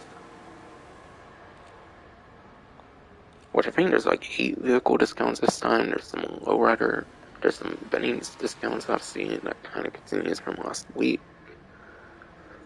Like they're all different Benny's ones, I think, but yeah, it's kind of a continuing theme. I mean, from the last event.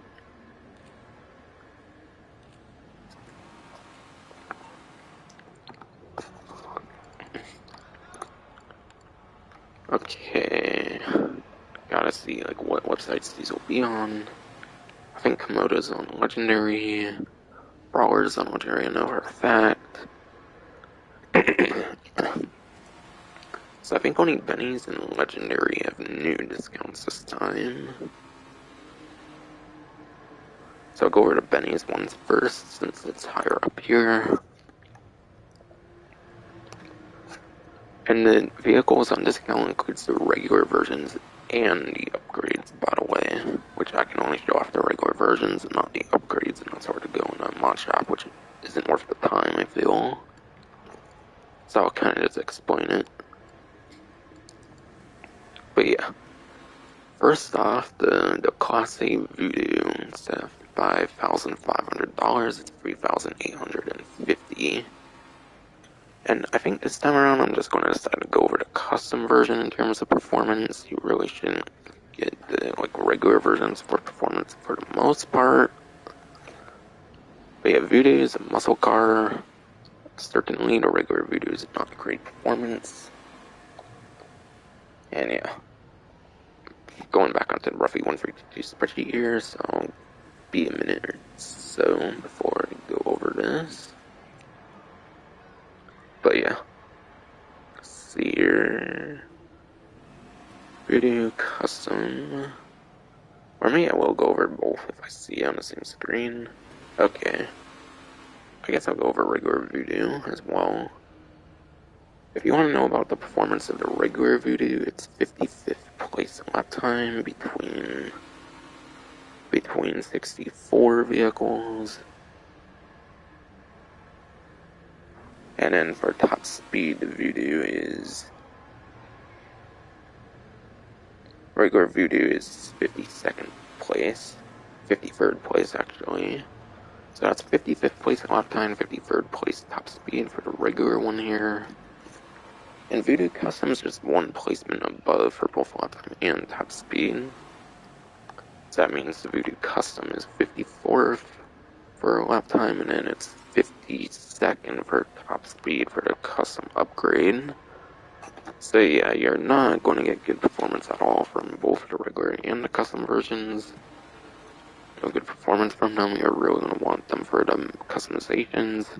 Which obviously, since that's a custom one, I wouldn't go for a regular Voodoo and just a Voodoo custom. And obviously it's very affordable anyways for the regular Voodoo, so I don't see why he would want to just get the regular Voodoo. But I'll say one over performance, might as well. Alright, and the next one is the Sultan and then the Sultan RS. Not to be confused with my Sultan RS Classic that I'm driving around on the stream.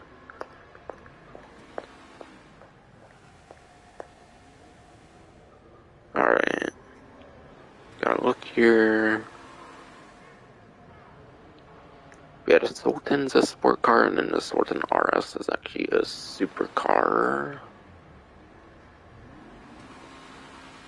Alright, so the regular Sultan for lap time is 51st place. And you have top speed for the regular Sultan. And again, it's a sport car. Alright. Regular Sultan for... Yeah, I'm trying to find it.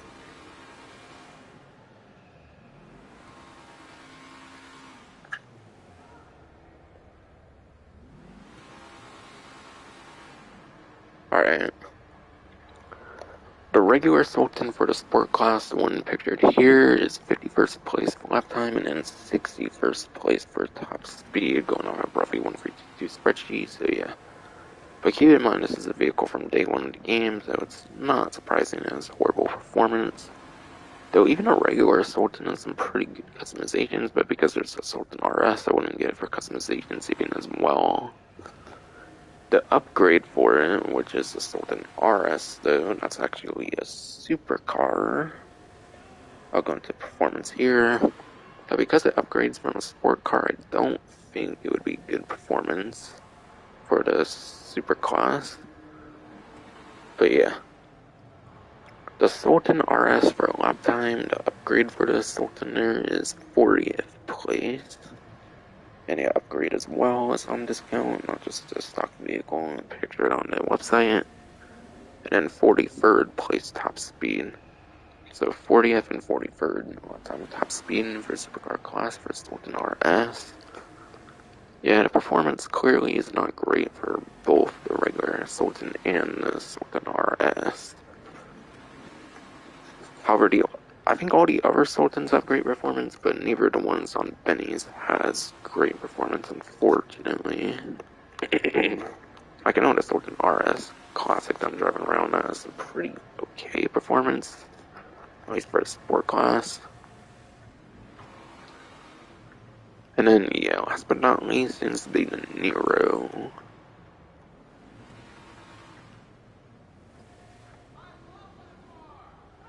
For this website, I mean, obviously. Be a Nero and then a Nero Custom. Those are both supercars as well, similar to the Sultan RS. Alright. For the Nero, the one pictured on there, it's 24th place for lap time. And then top speed for the Nero. Alright. 24th place in lap time and then 12th place top speed for the supercar class for the Nero here. And then for the Nero Custom,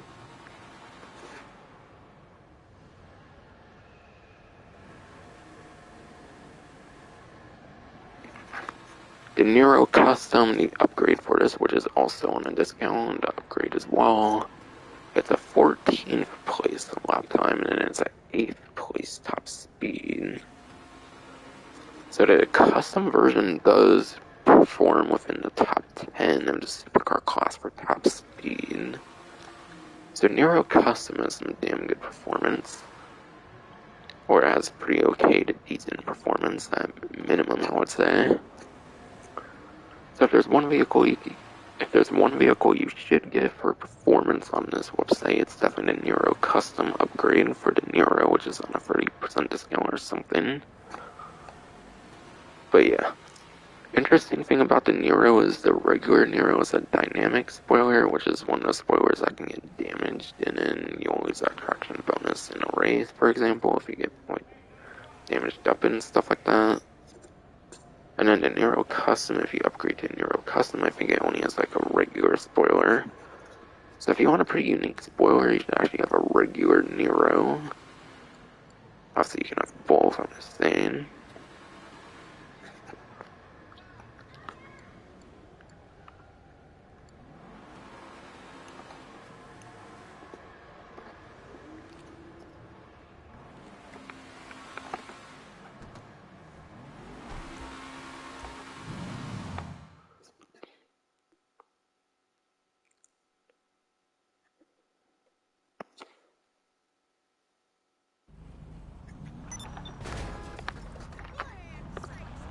But yeah, I'll do another VIP work and then I'll go into Legendary.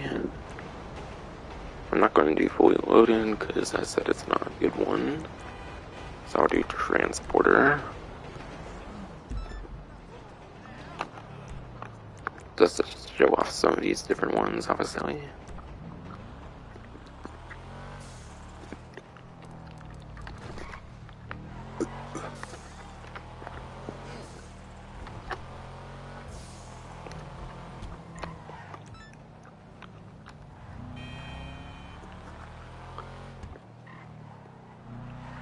But yeah, Transporter, like Plowed, I'm only showing it off to show it off. I don't think it's a hard one to even complete. I'm just showing it to kind of have completion sake on here in a way. Like, I kind of want to show off all the ones that were good as long as I can show them off in this lobby.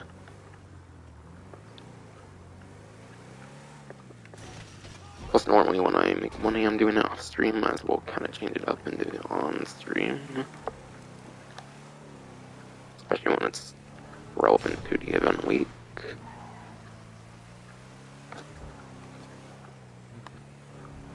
And yeah, just a car health on the car, but it shouldn't be shot out much at all as long as you're just going for the destination. You're not really like stopping much or anything. So the vehicle health isn't much of a worry. Even solo, don't even really have to fight them back or anything.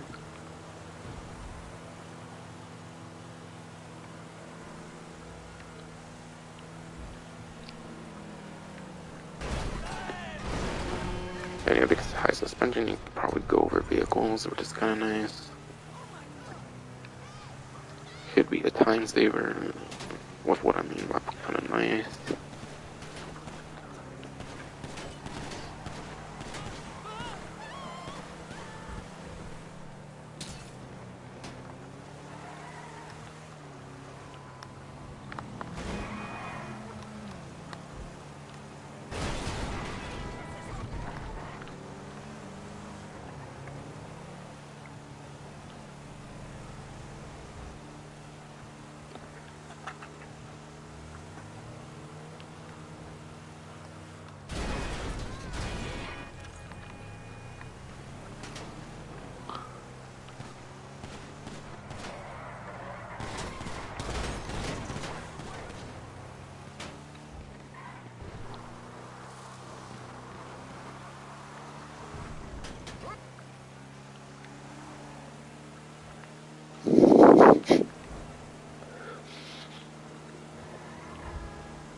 I want to say the timer was 15 minutes at first, so yeah, it's only taking like 4 minutes.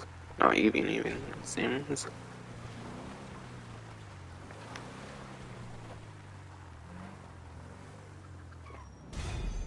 Yeah, 43,000 for like 4 minutes there.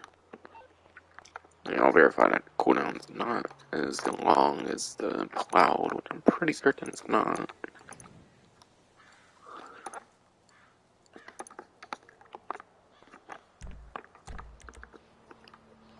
I'm available on this job. I completed a game. What are you on about?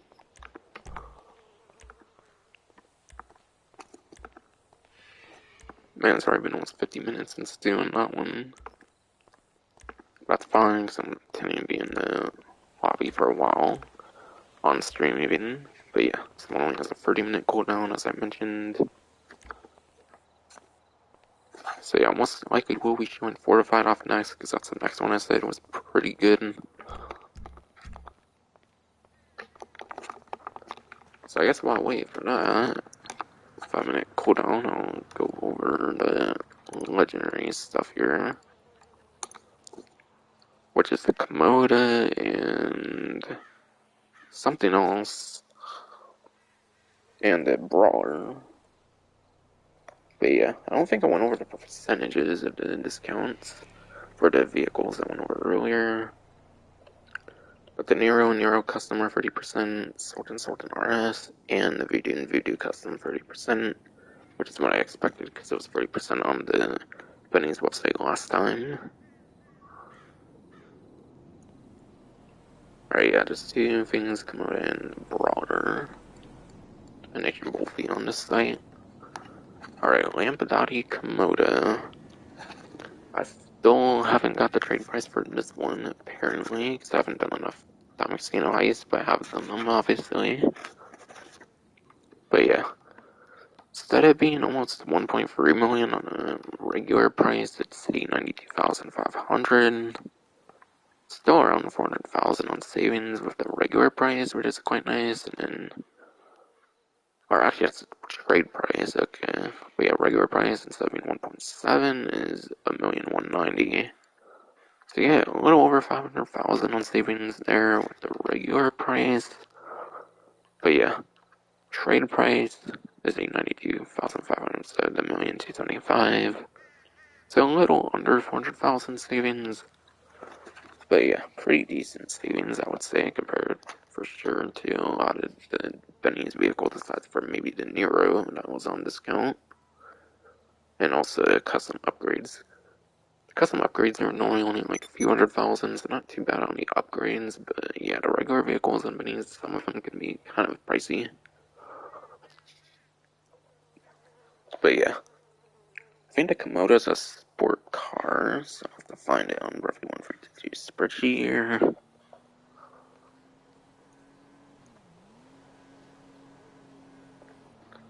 Alright, Komoda. Alright, yeah, Komoda's a sport car. But yeah, Komoda for lap time is 31st place, going off of roughly 152 spreadsheet.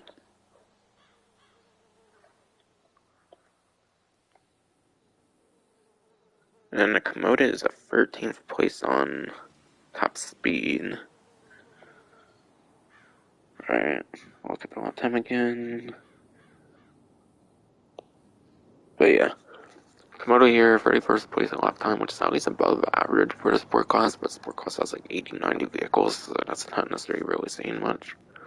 And yeah, I think that's the 13th place for top speed.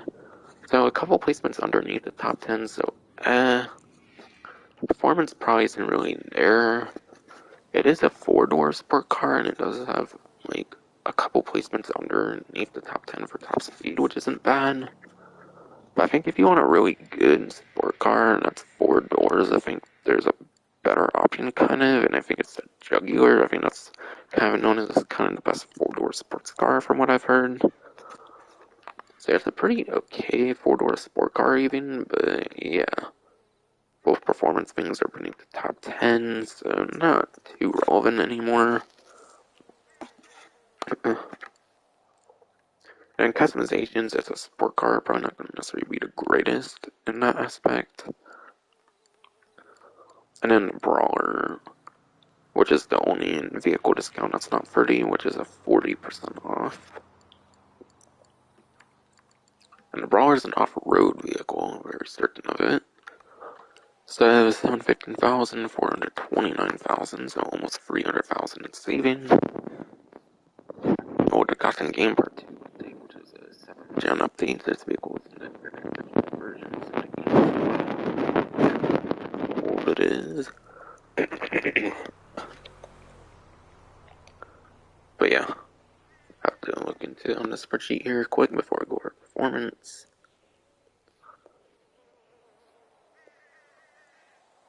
Alright. For the off-road class, the Brawler is in 11th place in lap time, so it's right beneath the top 10 in the off-road class. And top speed, the Brawler is actually 2nd place top speed in the off-road class. And it's only been thrown us in the last couple years with the Vagrant from the Down Casino Heist, I'm pretty sure. So this is in the top couple placement for the off-road class for top speed. So it can still be decently competitive, and then its lap time was 11th, only one placement below the top 10. That's not too bad. So performance can still be pretty decent.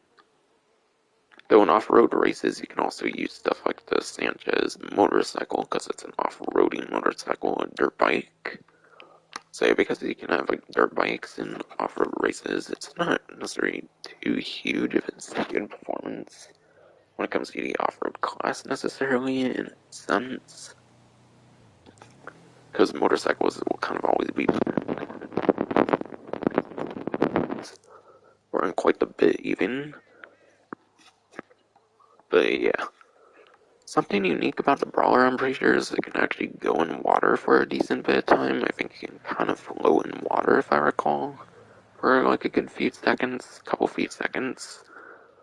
That's pretty fun for off-roading. You should probably, if you have one, try taking it in like Lagos and Kudo. Have some pretty fun off-roading experiences with it. So it's pretty unique that it can kind of go in the water in a sense. That's kind of unique for it. But yeah, it doesn't have a like snorkel to go in deep water. It can kind of just be in water for a couple few seconds, I believe. Which is actually something a Wastelander can do, is it can be in tall water because of its like suspension being pretty high up or whatever. Which yeah, the Wastelander is that I delivered, obviously.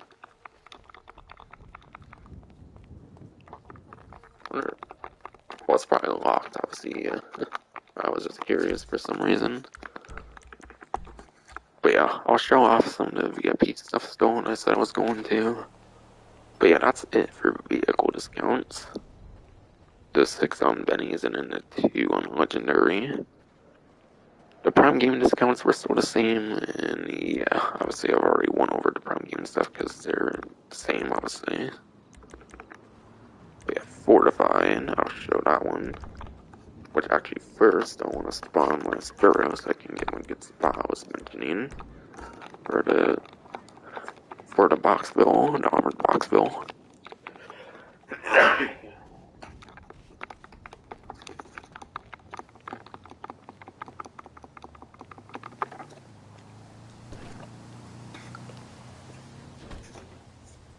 But yeah, the rest of the stream will probably be just money making, quite frankly. I'm actually kind of curious how long this stream has lasted, actually. Okay, almost 2 hours. That's fine with me. It's definitely fine with me.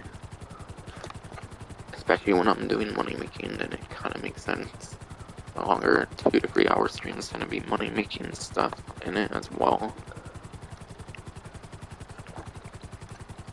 But yeah, obviously it's not like a new edition at all in this week. That's why I called it Event Week stream and not like week whatever editions.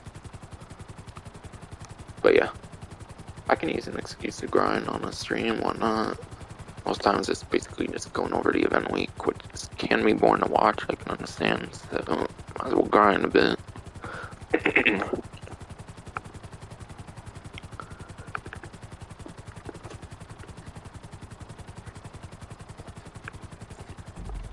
But yeah, like I mentioned for Fortified, having spawn over here would probably be best case scenario, being the closest one to storm, closest spawn location to the storm drain, I imagine.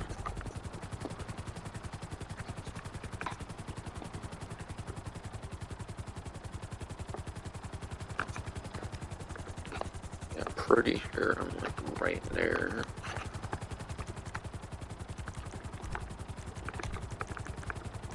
Fortified.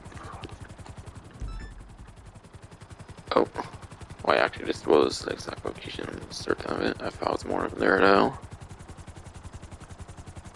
I think I should have warned up exact location though earlier. Is it there? Okay, yeah.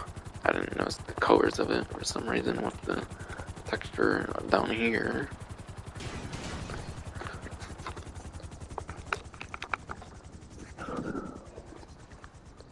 But yeah, as you can see, there's a Van Health, which there's AIs that go after it, but also players obviously can as well if you're in a public lobby. Alright. That's right, I don't have a destination I'm really planning to do. I'm just trying to get down to the storm drain. Hopefully I remember how to do that.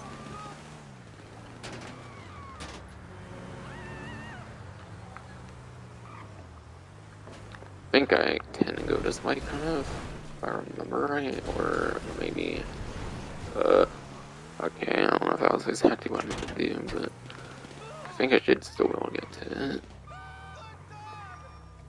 I think I meant to kind of go from the side of there or something.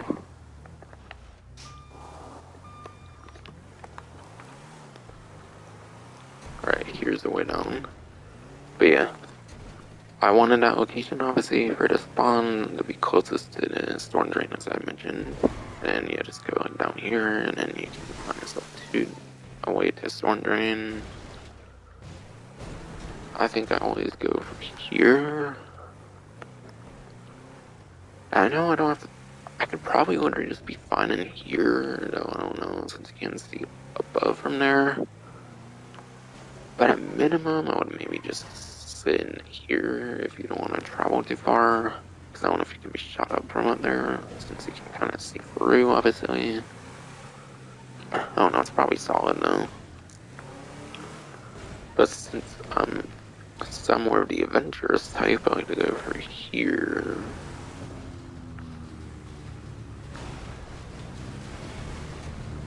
And yeah, I'd probably go more deep if you're in a public lobby, obviously, rather than going like the bare minimum distance. If you're just having AIs like myself being an invite only, then yeah, you're probably fine just kind of going to where like the train can go and whatnot. And yeah, as you can see, there's like no way the enemies are going to reach me because they're above me. They're not programmed to go into the underground here. It's because they're not programmed to go underground here. You might as well obviously go underground. That's the strategy to do. And honestly, if you want, you can just mess around in this little area. But once you're past like that gate that can weirdly fit through, then yeah, you're basically good to go. Especially in a public lobby. Fortunately, can't go past here with this though.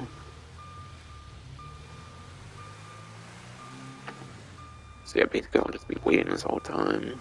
That's basically what you do, is you just wait this whole time in like a secluded area like this. So the AIs can't get to you.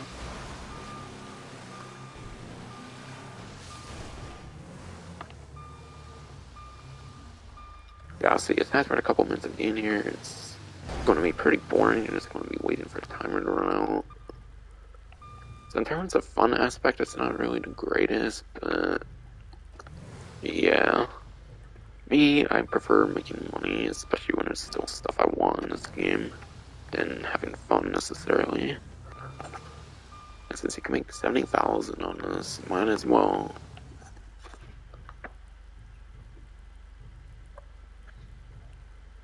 But yeah. Now to think of if I can think of any interesting conversation, I guess, to mention here. But yeah. Quick Draw Club number 4.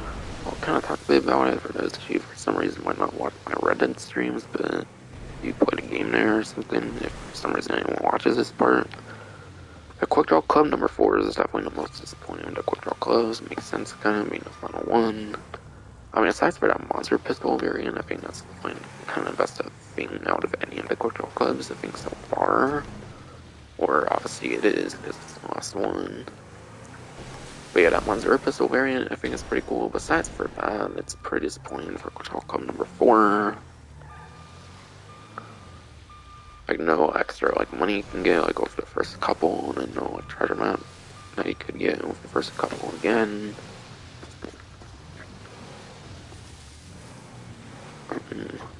Horse customizations, unfortunately, there's only one. And yeah, the gun stuff, besides for the cartridge routes, there was only 2 things, which is kind of average, I think. And yeah, I think it's really dumb with the cartridge wraps that they didn't just do one slot for all 15 cartridge wraps. They put like 15 different slots for all the different Quick Draw Clubs, instead of using those slots for better things.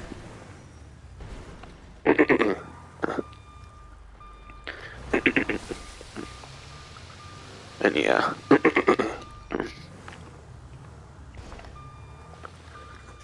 And at least a few days ago, at minimum, I think. A few days ago, at maximum, I think I did, I did all the free part contract stuff I haven't yet done until that one stream. So I finally did all the free part contracts, which they were pretty fun. The cooldowns were just ridiculous, though.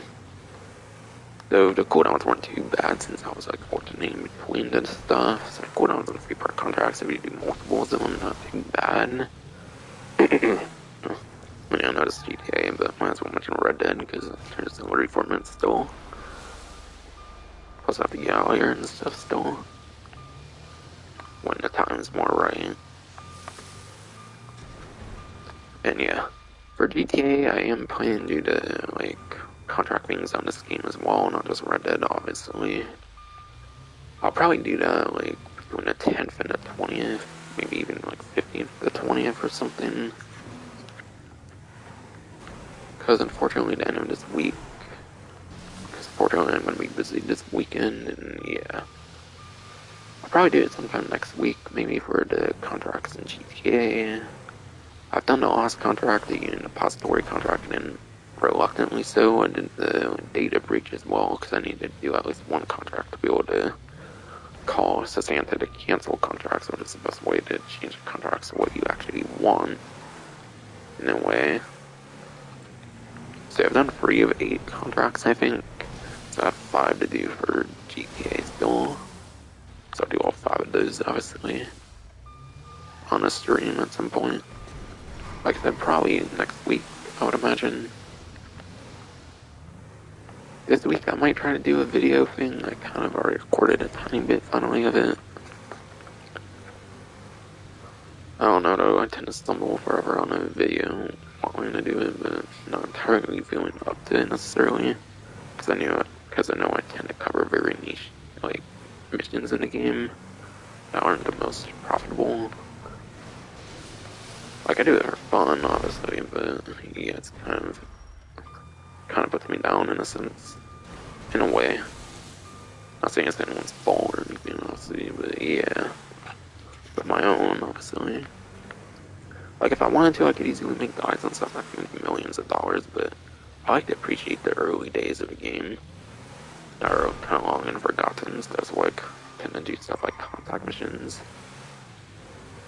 Which, that's kind of why I do the review guides, to have more, like, modern content in a way. And then also be able to talk about stuff from, like, the old days as well.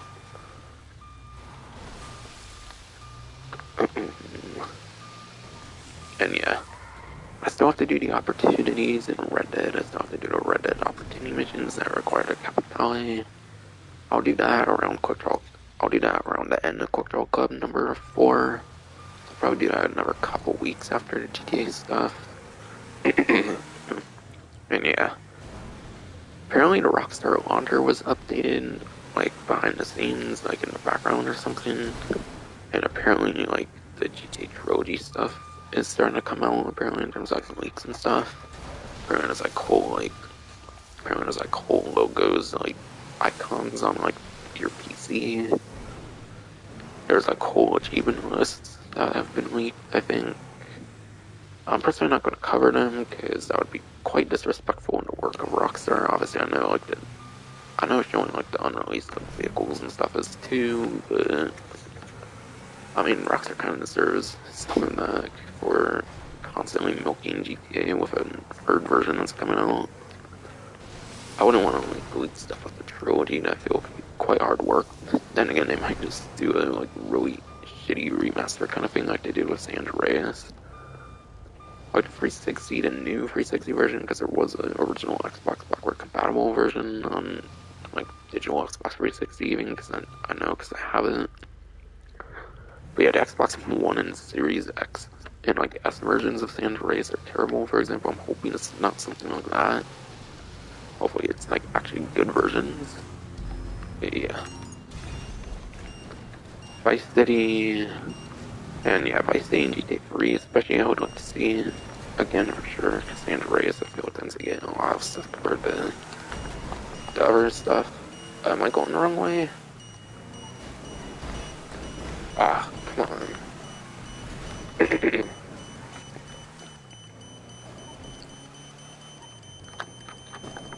I'm just gonna bail here for now.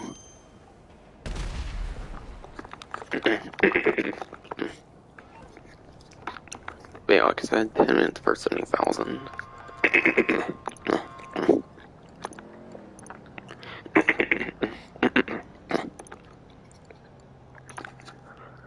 But yeah, like I said, 10 minutes for $70,000. That's not bad on double for sure. It's pretty decent on double money for sure.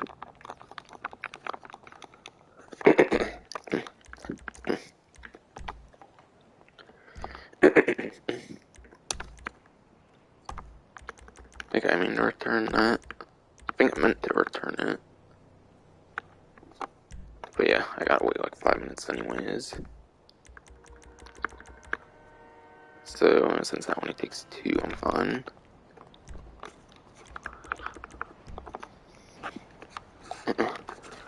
But yeah, like I was saying, remasters, remakes, whatever Rockstar does, apparently, because apparently there's a GTA Trilogy thing that was leaked on the Rockstar Games launcher, like behind the scenes that people found. Whatever ends up being the thing, I definitely feel GTA 3 and Vice City are definitely the more exciting ones, because San Andreas already got a huge remaster, I feel, for sure. Even though it wasn't great, at least on consoles it wasn't. I feel the mobile versions are pretty exciting. I feel feeling to play them on the go. That did come out for San Andreas and also for Vice City. And actually also Liberty City Stories, but yeah. Of course, Vice City Stories, they still neglect the fuck out of Vice City Stories. You have to probably have like all the money in the world to let Vice City, like the Stories mobile version fucking happen at this point. Though it could have something to do with the record label and like the full con missions, because I did watch a professional playthrough Vice City Stories, which is actually my first time watching Vice City Stories, I think. But yeah, unfortunately, pretty disappointing. He's going to be neglecting the story games again. Typical Rockstar, though, kind of expected that.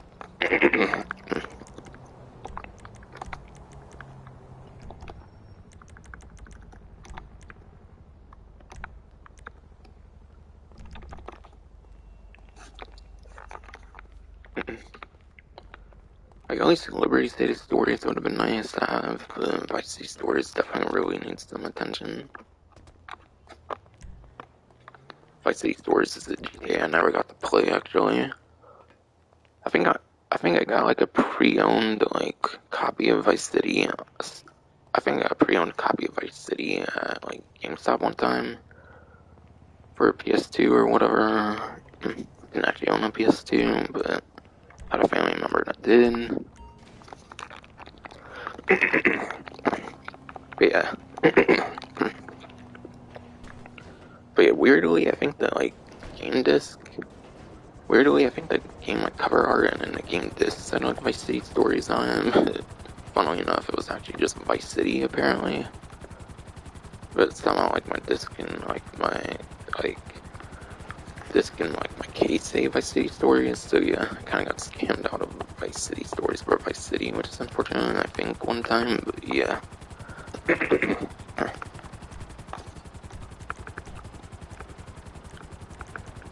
And I already did Cloud, so I'm not gonna be doing that again. But yeah, that's unfortunate that the story games never get love. It's only the original trilogy. It's only really the original trilogy that gets love, besides for Liberty City Story Mobile. So I think on PS3 they did Liberty City Stories and Vice City Stories, but PS4 never got them. And PS5 is probably not going to get them either. It's just unfortunate. I think I heard even Vice City Stories got like removed on PS3 and on like its shop or whatever. Off the PlayStation Store. But yeah. Honestly, I would hope they would release more like PS2 games on PS5 like they did with PS4, but I don't see that happening, unfortunately. Like, honestly, I kind of wanted the Series X kind of to be able to play like Red Dead Redemption and like GTA 4 and stuff and be able to actually record them and stuff, but yeah. I think I heard that Xbox doesn't even have like native streaming to YouTube, so that wouldn't have really been an option if I got that.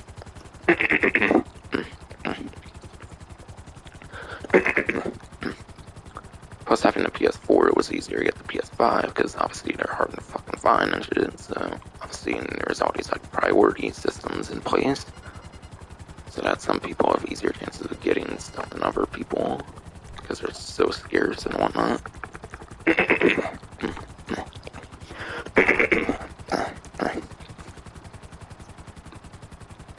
But yeah, would have been cool to be able to do videos of like Red Dead Redemption, the original, and Undead Nightmare,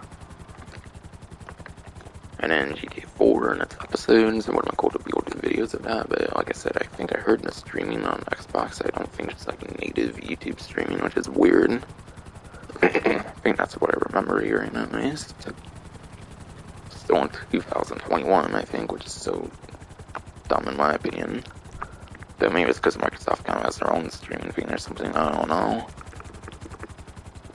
But yeah, like I said, with Velocity, you'll want to be near the casino, so there's a spawn for near the casino. For Rocket Voltit.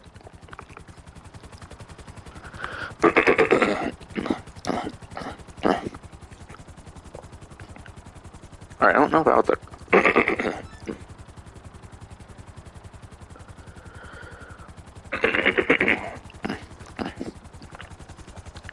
But yeah, I don't know if that was the closest one to the casino. I think there's literally one that can be right in that parking lot by the casino, I think. But yeah, I think this location should be fine regardless. I should be able to get my way to the casino. Plus the highway's like right here, so I don't think I need to kind of go on like side roads and stuff. So this might actually be a kind of better location in a way.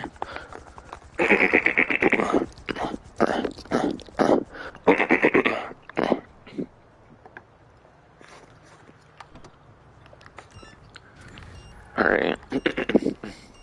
Bomb doesn't activate for like 15 seconds. So I'll see while the activation timer is going, you'll want to be in the green. But now I'm on the highway here, I'm good to go. And I'll only boost if I absolutely have to. Like I said, I think if you play with associates, you can actually like have associates collect like air checkpoints or something that actually reduces the timer. I think that's a thing for velocity. Not really anything like that for fortified though. Never played it with other associates though, so I'm not entirely sure, but I think that's what I've heard and seen on like YouTube before, like years back and whatnot.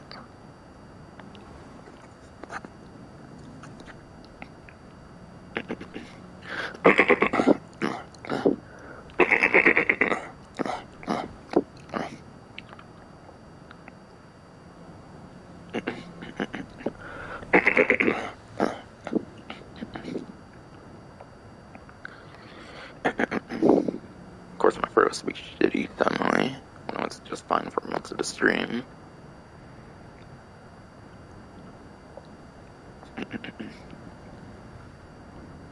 But yeah, I'll try to think if there's more conversation things I might want to bring up, but yeah, I'm having to drive this vehicle. It can be kind of distracting if I were to.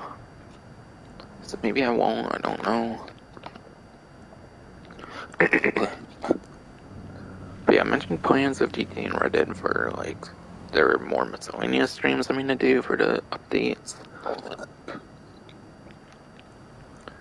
And how I did that, like, crime contract one. I did that one, like, last week, I think. I did that one last week for the crime contract one. For Red Dead Opportunity one, I'm gonna do, like, like, last week, or last couple weeks of Quick Draw Cup number 4, like I did for the crime contract one. Probably a few weeks still on that one. GTA, I think I said I would do the thing for next week for GTA for the contracts on that game.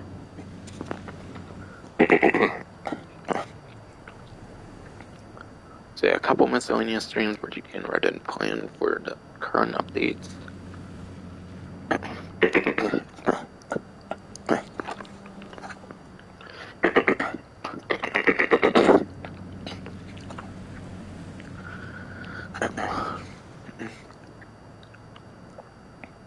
And yeah,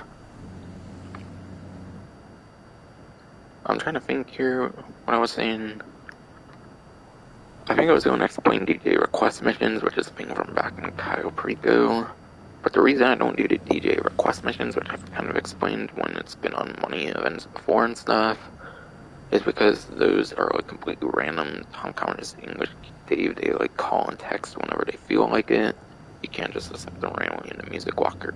You can't just accept them randomly in the music locker, which is really dumb because there's like little to no reason going to music locker if you could actually like manually accept the DJ request missions at the music locker. That'd be so much better than getting these calls and stuff and texts and stuff that get in the way.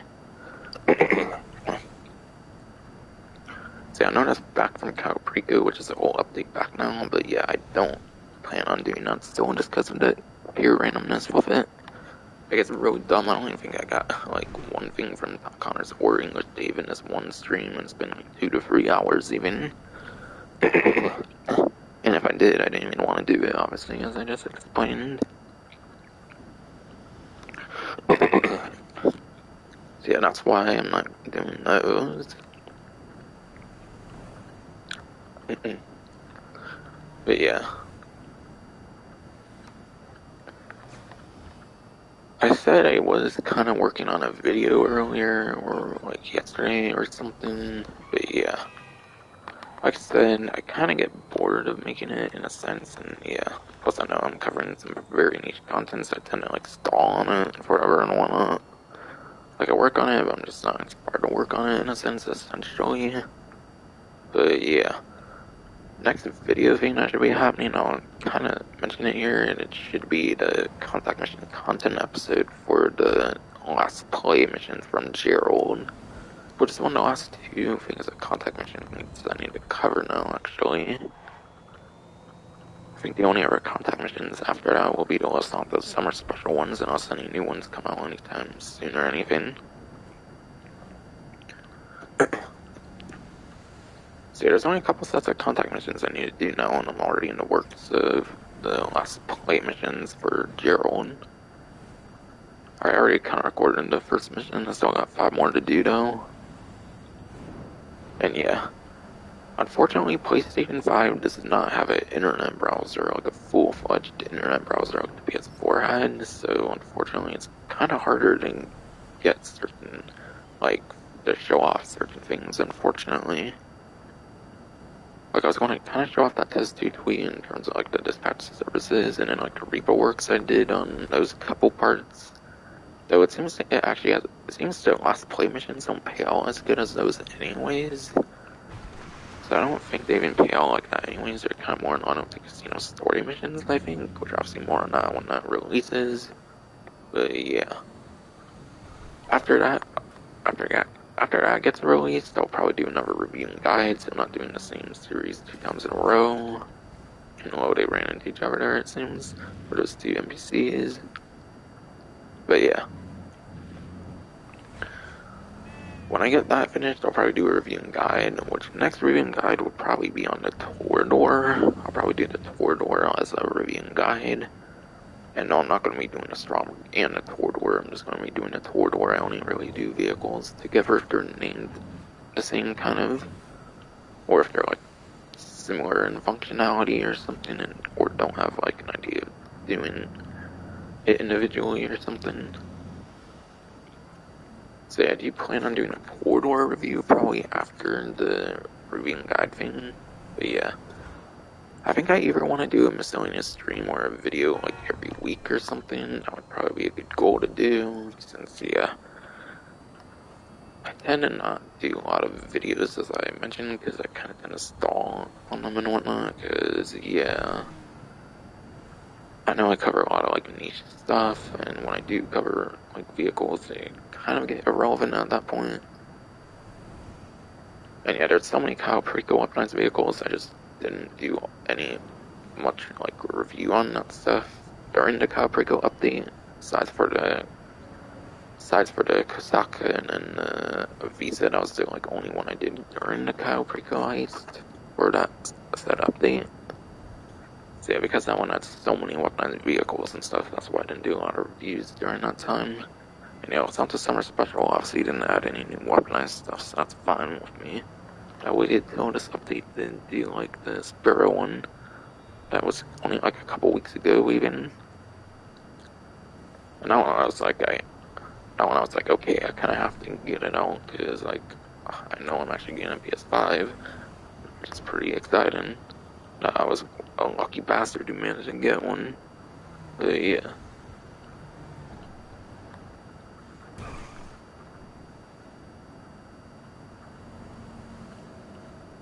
Yeah, not once have I even had to actually use a booster. Actually, I've been green speed this entire time, besides for like the bomb activation timer and stuff.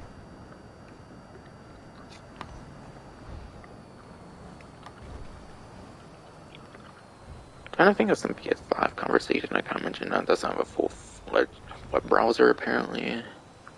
Like, the closest thing to a web browser is if you like attempt to link a Twitter account and you don't actually link a Twitter account and you just like click the Twitter icon, then you can kind of technically browse anything that's linked on a tweet. But yeah, it's very limited. So I really hope they do a full-fledged web browser in the future. I think PS4 had it since day one, so I don't really feel they're going to do a web browser, unfortunately. Feel console web browsers have died with the 9th gen systems, I don't know why. Oh, great. But yeah. Like I said, only use the boost if you absolutely have to. It shows that, well, god. I forgot how long this boost takes on this one. Yikes. Uh-oh. Shoot, shoot, shoot, shoot. No! Shit, shoot. No! Fuck. God. Wow. Usually I manage that just fine. Even with all the traffic, I managed to do it. Probably because I'm talking to a damn controller, because it has a microphone. So might as well. That was probably making it kind of weird to control it in a way. But yeah. I'm pretty sure that one makes $70,000, just like the fortified one. Unfortunately, it did not go well there. As seen, like, literally, and there was, like, no room to go around and whatnot. So I guess it's kind of hard to, like, dodge things on that bridge, unfortunately. Which is kind of where it goes to on the last minute, using my strategy.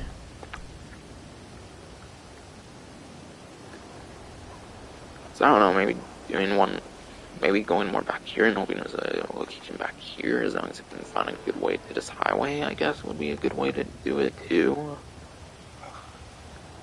So maybe like over here or something, if there's one there or something would be good. That was ridiculous, so usually I do that just fine. But of course it went to shit. It's kinda why I didn't want to do all that conversating. I knew it would kinda screw me over.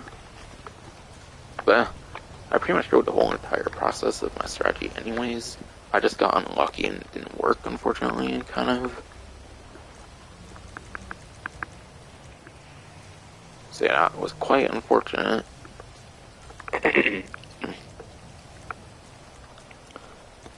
But yeah, ramp that requires an art player, but like I said, that's actually a pretty good one if the other person in your organization has a Mark II or whatever. Stockpiling, that's the Blazer Aqua one. I didn't really say that one was that good. Like, yeah, it's sellable, but I'm not going to be doing it because I didn't say it wasn't really good. Headhunter, I'll do Headhunter in a couple minutes. Man, I had like 5 seconds left on that shit too, though. I was almost past it too, man. There's too much traffic there and stuff. I don't know if the traffic somehow like spawns better on the PS5. I doubt it, but yeah, probably not considering it's a PS4 game still technically. But yeah.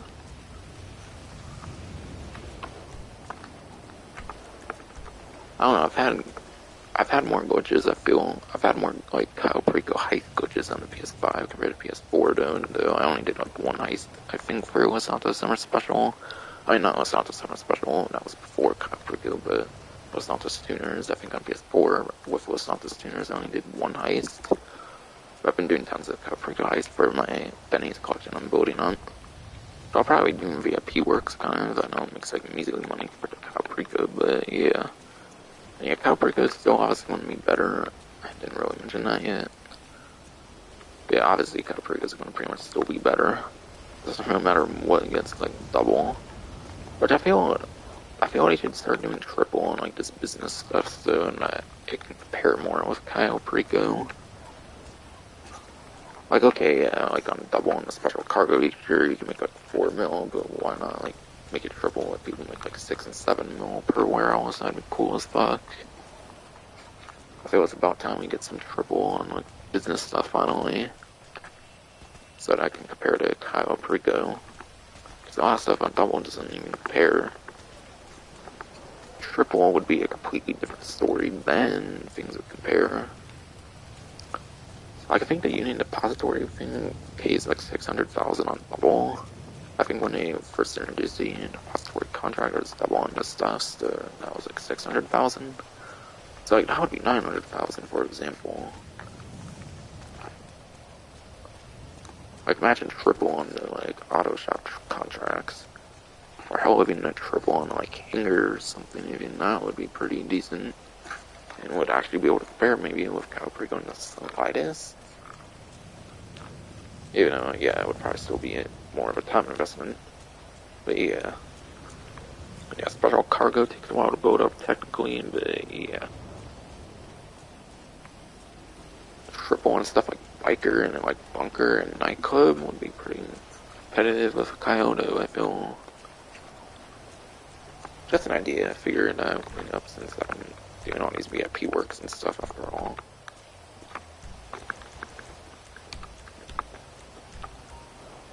So obviously I have a lot to conversate about and still doing a lot of this.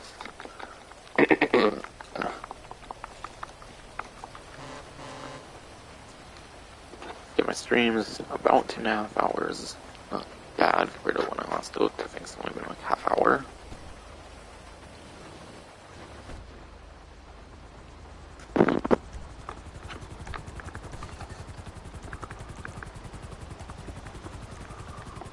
Okay. Like I said, I was going to do Headhunter, which, yeah. Obviously, for non-special vehicle ones, you'll want like a good vehicle to do. These like ones beyond the 8th one. Any beyond number 8, you'll probably want a really good like vehicle kind of for the most part. So obviously, Sparrow is a pretty good option for Headhunter. Not the best option, obviously, but it has infinite ammo homing missiles because it's an air vehicle. Because only like the B-11 really doesn't have infinite homing missiles for an air vehicle. It's the fastest helicopter for top speed. And yeah, it's not the most weaponized helicopter and stuff, but it's just fine, obviously, for Headhunter. The fact that she used this for Headhunter, I think, on the reviewing guide, actually, in addition to, obviously, Kyle Preco Heist for the prep stuff.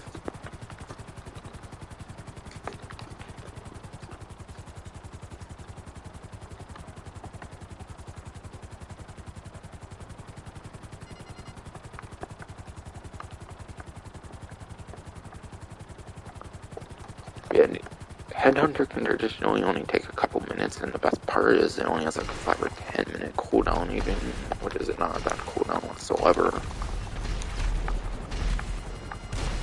Plus, you might just want to keep your distance and stuff in this, especially because this Sparrow is quite the fragile helicopter. Especially when it has no armor upgrade and stuff.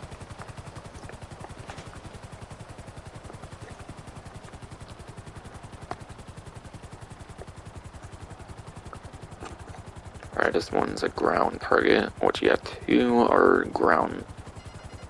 2 of the targets are on foot, and then 2 of them are in vehicles, by the way, for those who don't know, for some reason. It's always like that. I haven't had one time it's different.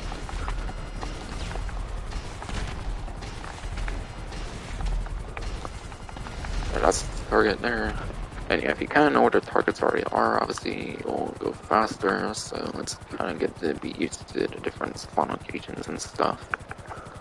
Yeah, I think you make like 40,000-50,000, obviously similar to the transporter one.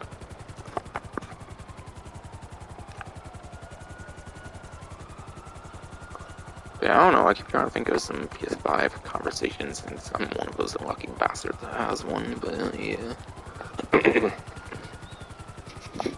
But yeah, I can't exactly think of what to mention about it, aside from I had no web browser, which I never mentioned before, because I actually never really looked much into it, actually, until today, or yesterday even, when I kind of started to work on my video.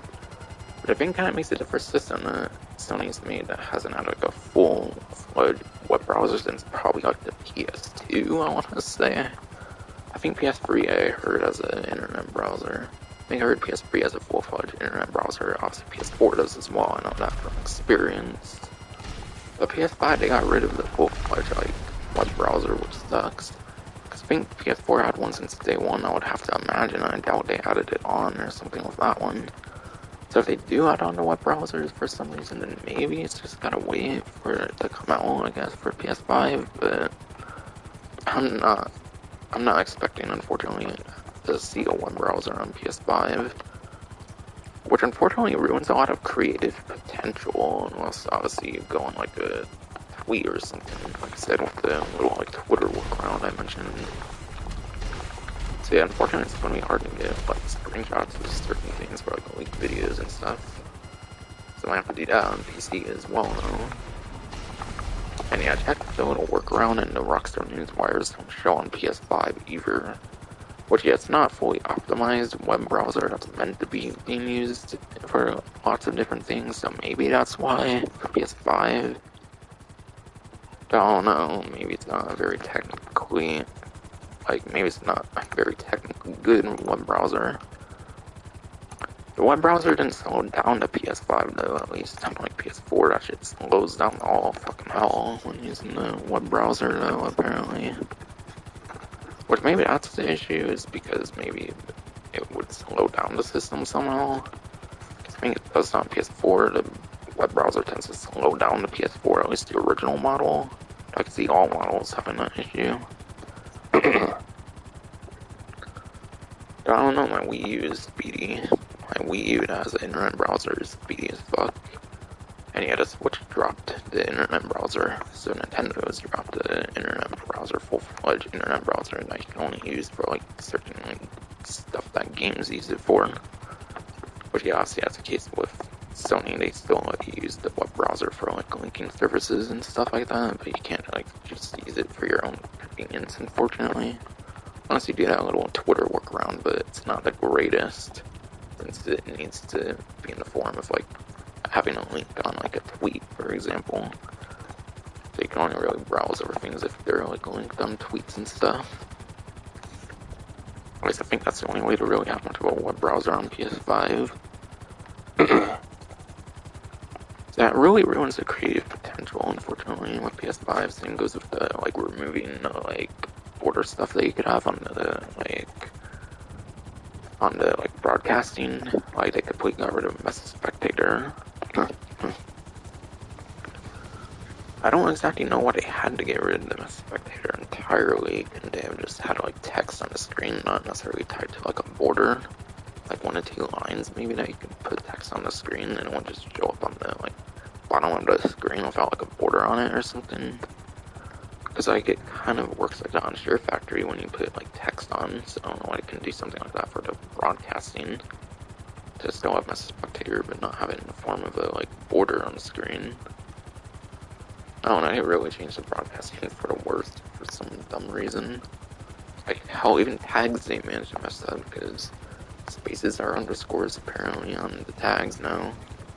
At least on broadcasting, not sure about, like, Share Factory, though.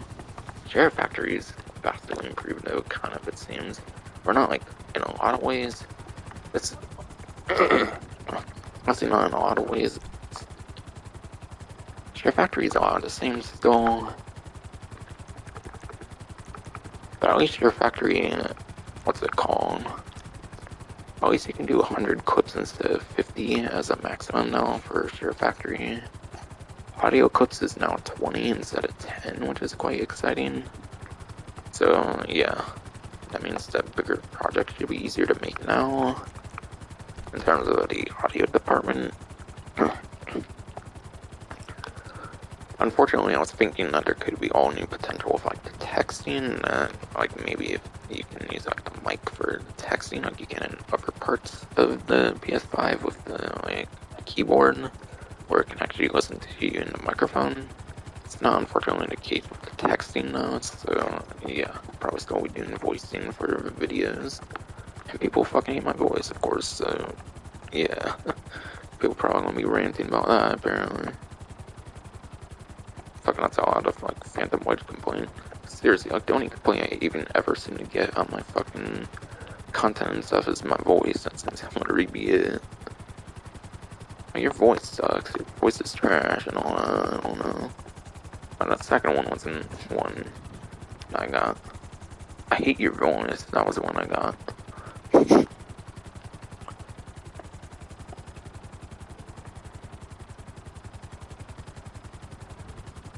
But yeah, that's like the only, like, complaint I tend to fucking get. Like, yeah, very fucking helpful telling me my voice is fucking ass. Why don't you actually fucking have a complaint that's actually fucking helpful?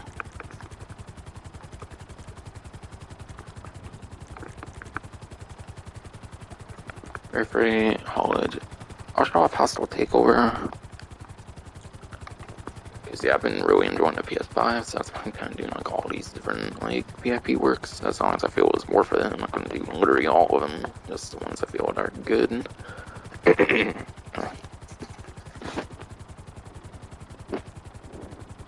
Well, I've been thinking of some conversation with PS5, at least. I don't know if I might mention almost everything at this point I can think of in general for all this, like, miscellaneous talk I can do. Now that I'm done with the event week part of the stream. And now I'm, like, in the money-making part of the stream. Okay, as you can see, the one you do has, like, double the cooldown, by the way. So that's why you need to at least do one other VIP work, maybe even 2 other, probably, to be able to, like, survive the wait, essentially. I'll go towards LSIA, because you can choose the location for this one.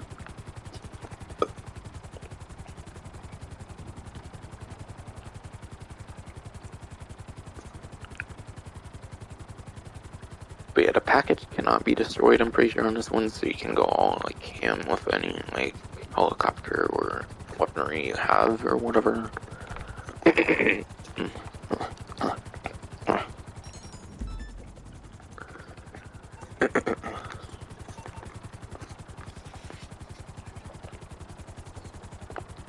I know I said this one was kinda iffy in terms of, like, the payout compared to some other stuff, but it's still a pretty decent one in my opinion, so I'm doing it.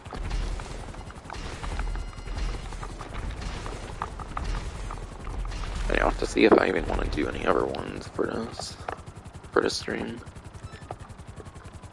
Oh yeah, I know Sightseer. I'll be doing a Sightseer. So that one's good. Besides for Sightseer, I think that might be it.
And I think the one level process, the one is completed.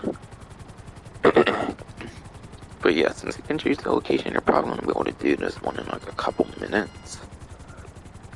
Which obviously is supposed to complete these as fast as possible. It's not worth waiting. It's definitely not worth waiting for like an extra like 5,000 like I mentioned earlier.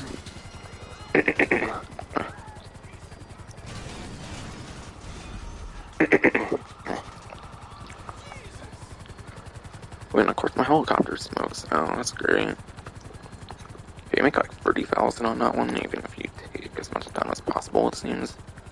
So yeah, not the greatest, but yeah. Not a bad one either, necessarily. So I still showed it off regardless.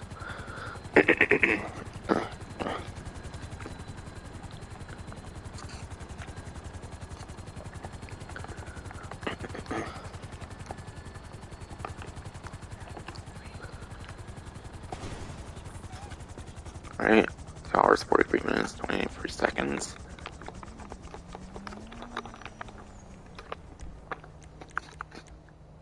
Essentially, when I combine them with the PS5, I'm basically saying I'm pretty mixed on it. They made really unnecessary changes with it for some reason.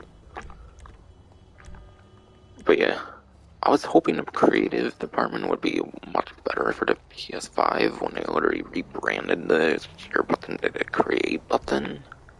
Like you would have thought when they rebranded the button to the create button and not the share button, since they decided to literally rename it, that they would have put a lot of effort into the creative department for it, but like it's mostly the same for video stuff. Besides for the better limits on Share Factory, like I mentioned, as far as I'm aware, haven't fully made a video on it yet. But I bet it's still going to be pretty much the same. Because it seems pretty much the same when I've done like one voice clip already. And yeah, broadcasting, they pretty much ruined that. They ruined like any personal vacation, whatever I mean to say. Personalization, that's what I mean to say. But they ruined any personalization with the broadcasting not being able to have a message spectator. Like I said, why didn't they just like do like text only on the screen, not like not that. Oops. But yeah, like I said, why didn't they just like keep message spectator instead of having it as a border and make it like a couple lines of text you can do? Maybe like 200 characters instead of like 100 maximum. Because, yeah, Share Factory does the text thing perfectly. You can literally put text on a screen and there's no border required on the whole entire thing. So I don't know why they can do a similar thing to Share Factory for the message spectator. Because Sony doesn't know how to do this, like, streaming stuff too well, unfortunately. Like, I would have thought they would have, like, made it, like, fully improved, I feel, but they kind of made it, like, completely worse for the most part. Some things, obviously, like I mentioned on previous streams, are better, but I'm not going to really mention it again here. It's just disappointing, especially when they rebranded a share button as Create, and you would have expected significantly better improvements. And yeah, it's only been like 10, 11 months, and they've added like 60-minute videos over time on PS4, because it used to be 15, I remember. For a couple years, I think. Because yeah, PS4 didn't always have like the 60-minute videos, it used to be a 15-minute or whatever.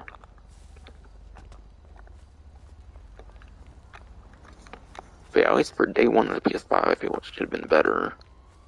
Like, obviously, I know they can update this kind of stuff over time, but yeah.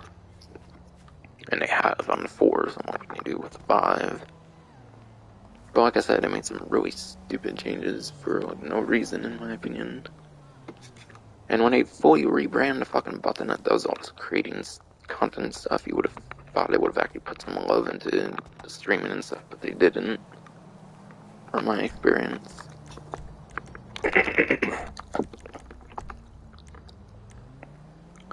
So I'm in it anyways, apparently. Yeah, so that one wasn't that great, so those. Alright, yeah, I'll just do Sightseer and then that'll pretty much be it. And yeah, I'm not gonna show a little preview of my, like, Benny's collection. I'm gonna probably show them one by one as soon as I do the next event we stream or whatever. Or miscellaneous stream, whatever one happens.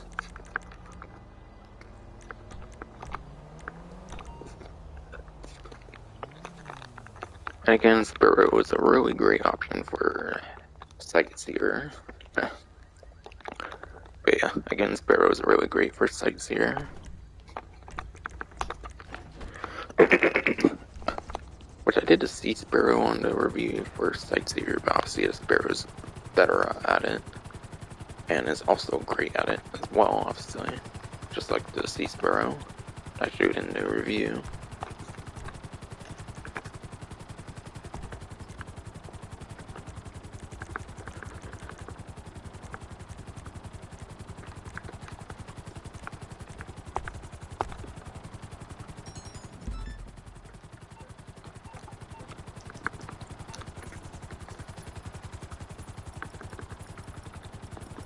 Alright, for 858, of course I have to put all those like similar looking ones on there to make it confusing.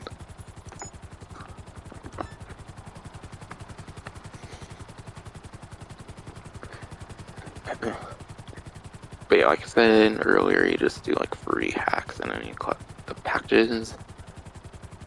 And yeah, if you do in a public lobby, I think if you get killed by someone, they get the money instead, as long as they do it obviously before you collect that last package. So yeah, obviously you don't do this in a public lobby, you should obviously be doing these in invite onlys pretty much. So obviously you get like a lot of control of the lobby if it's invite only.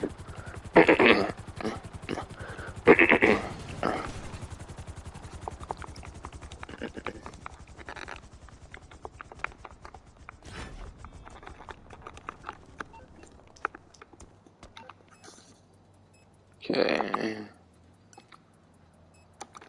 Back door. Quite the fitting name, and I almost messed up there, I feel.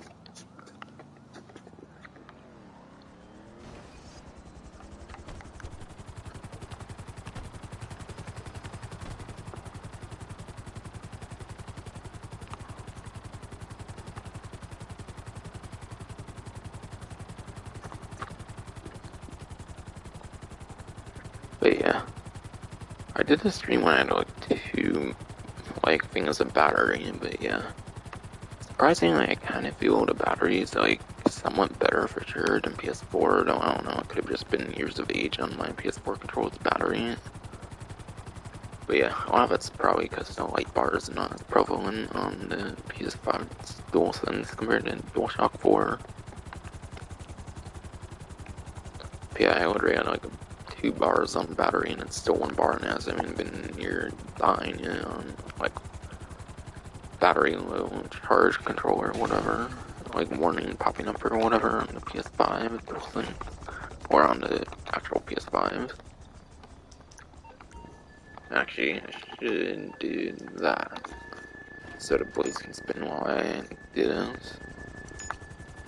long as it's not like by a tree or something. So I can get out right away.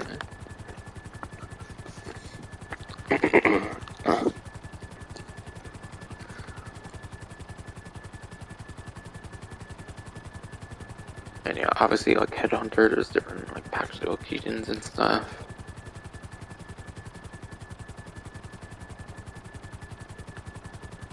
Yeah, obviously there's all different kinds of randomness, but yeah, Headhunter and Sightseer might have some more randomness.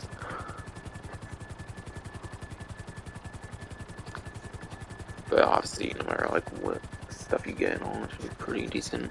There's some kind of annoying Headhunter locations for the on-foot targets, I would say.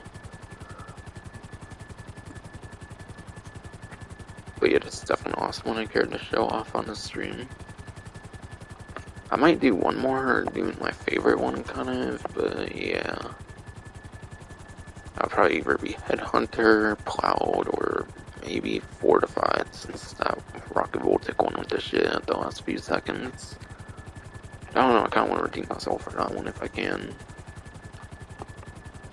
So I don't know if I actually showed off the cooldowns the greatest on that one when I completed it. I don't know if I went back right away or something.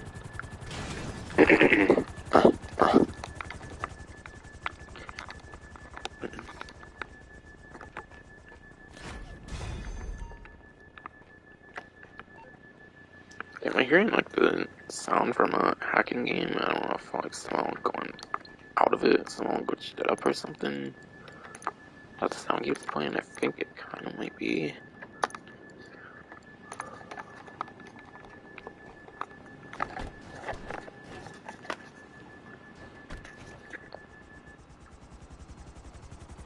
I don't know, it could just be me though, I don't know. I don't seem to hear it anymore though. I was hearing it earlier.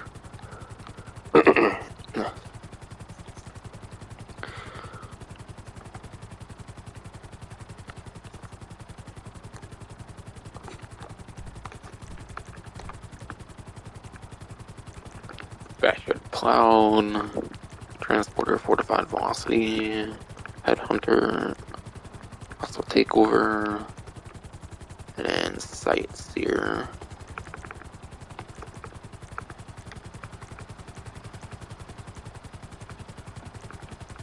So I showed like 7 different ones or something. 7 to 9, maybe somewhere around there. But I don't know, maybe I'll do one more, kind of show off my favorite one again, but nah, I don't know, it's probably best to just show each one once. And yeah, it's almost a 3-hour stream. If I were to do that, it would be over 3 hours. But yeah, I think this is a good stopping point here. But yeah, that will finally be it for the stream. Next stream will probably be the Red Dead Online Event Week stream. I might wait till after the next GTA Event Week stream if I do the contract thing or whatever. Which maybe I'll do for Saturday or Sunday next week or something. Depends, I suppose. Always nowhere near as busy as this week for me, but yeah.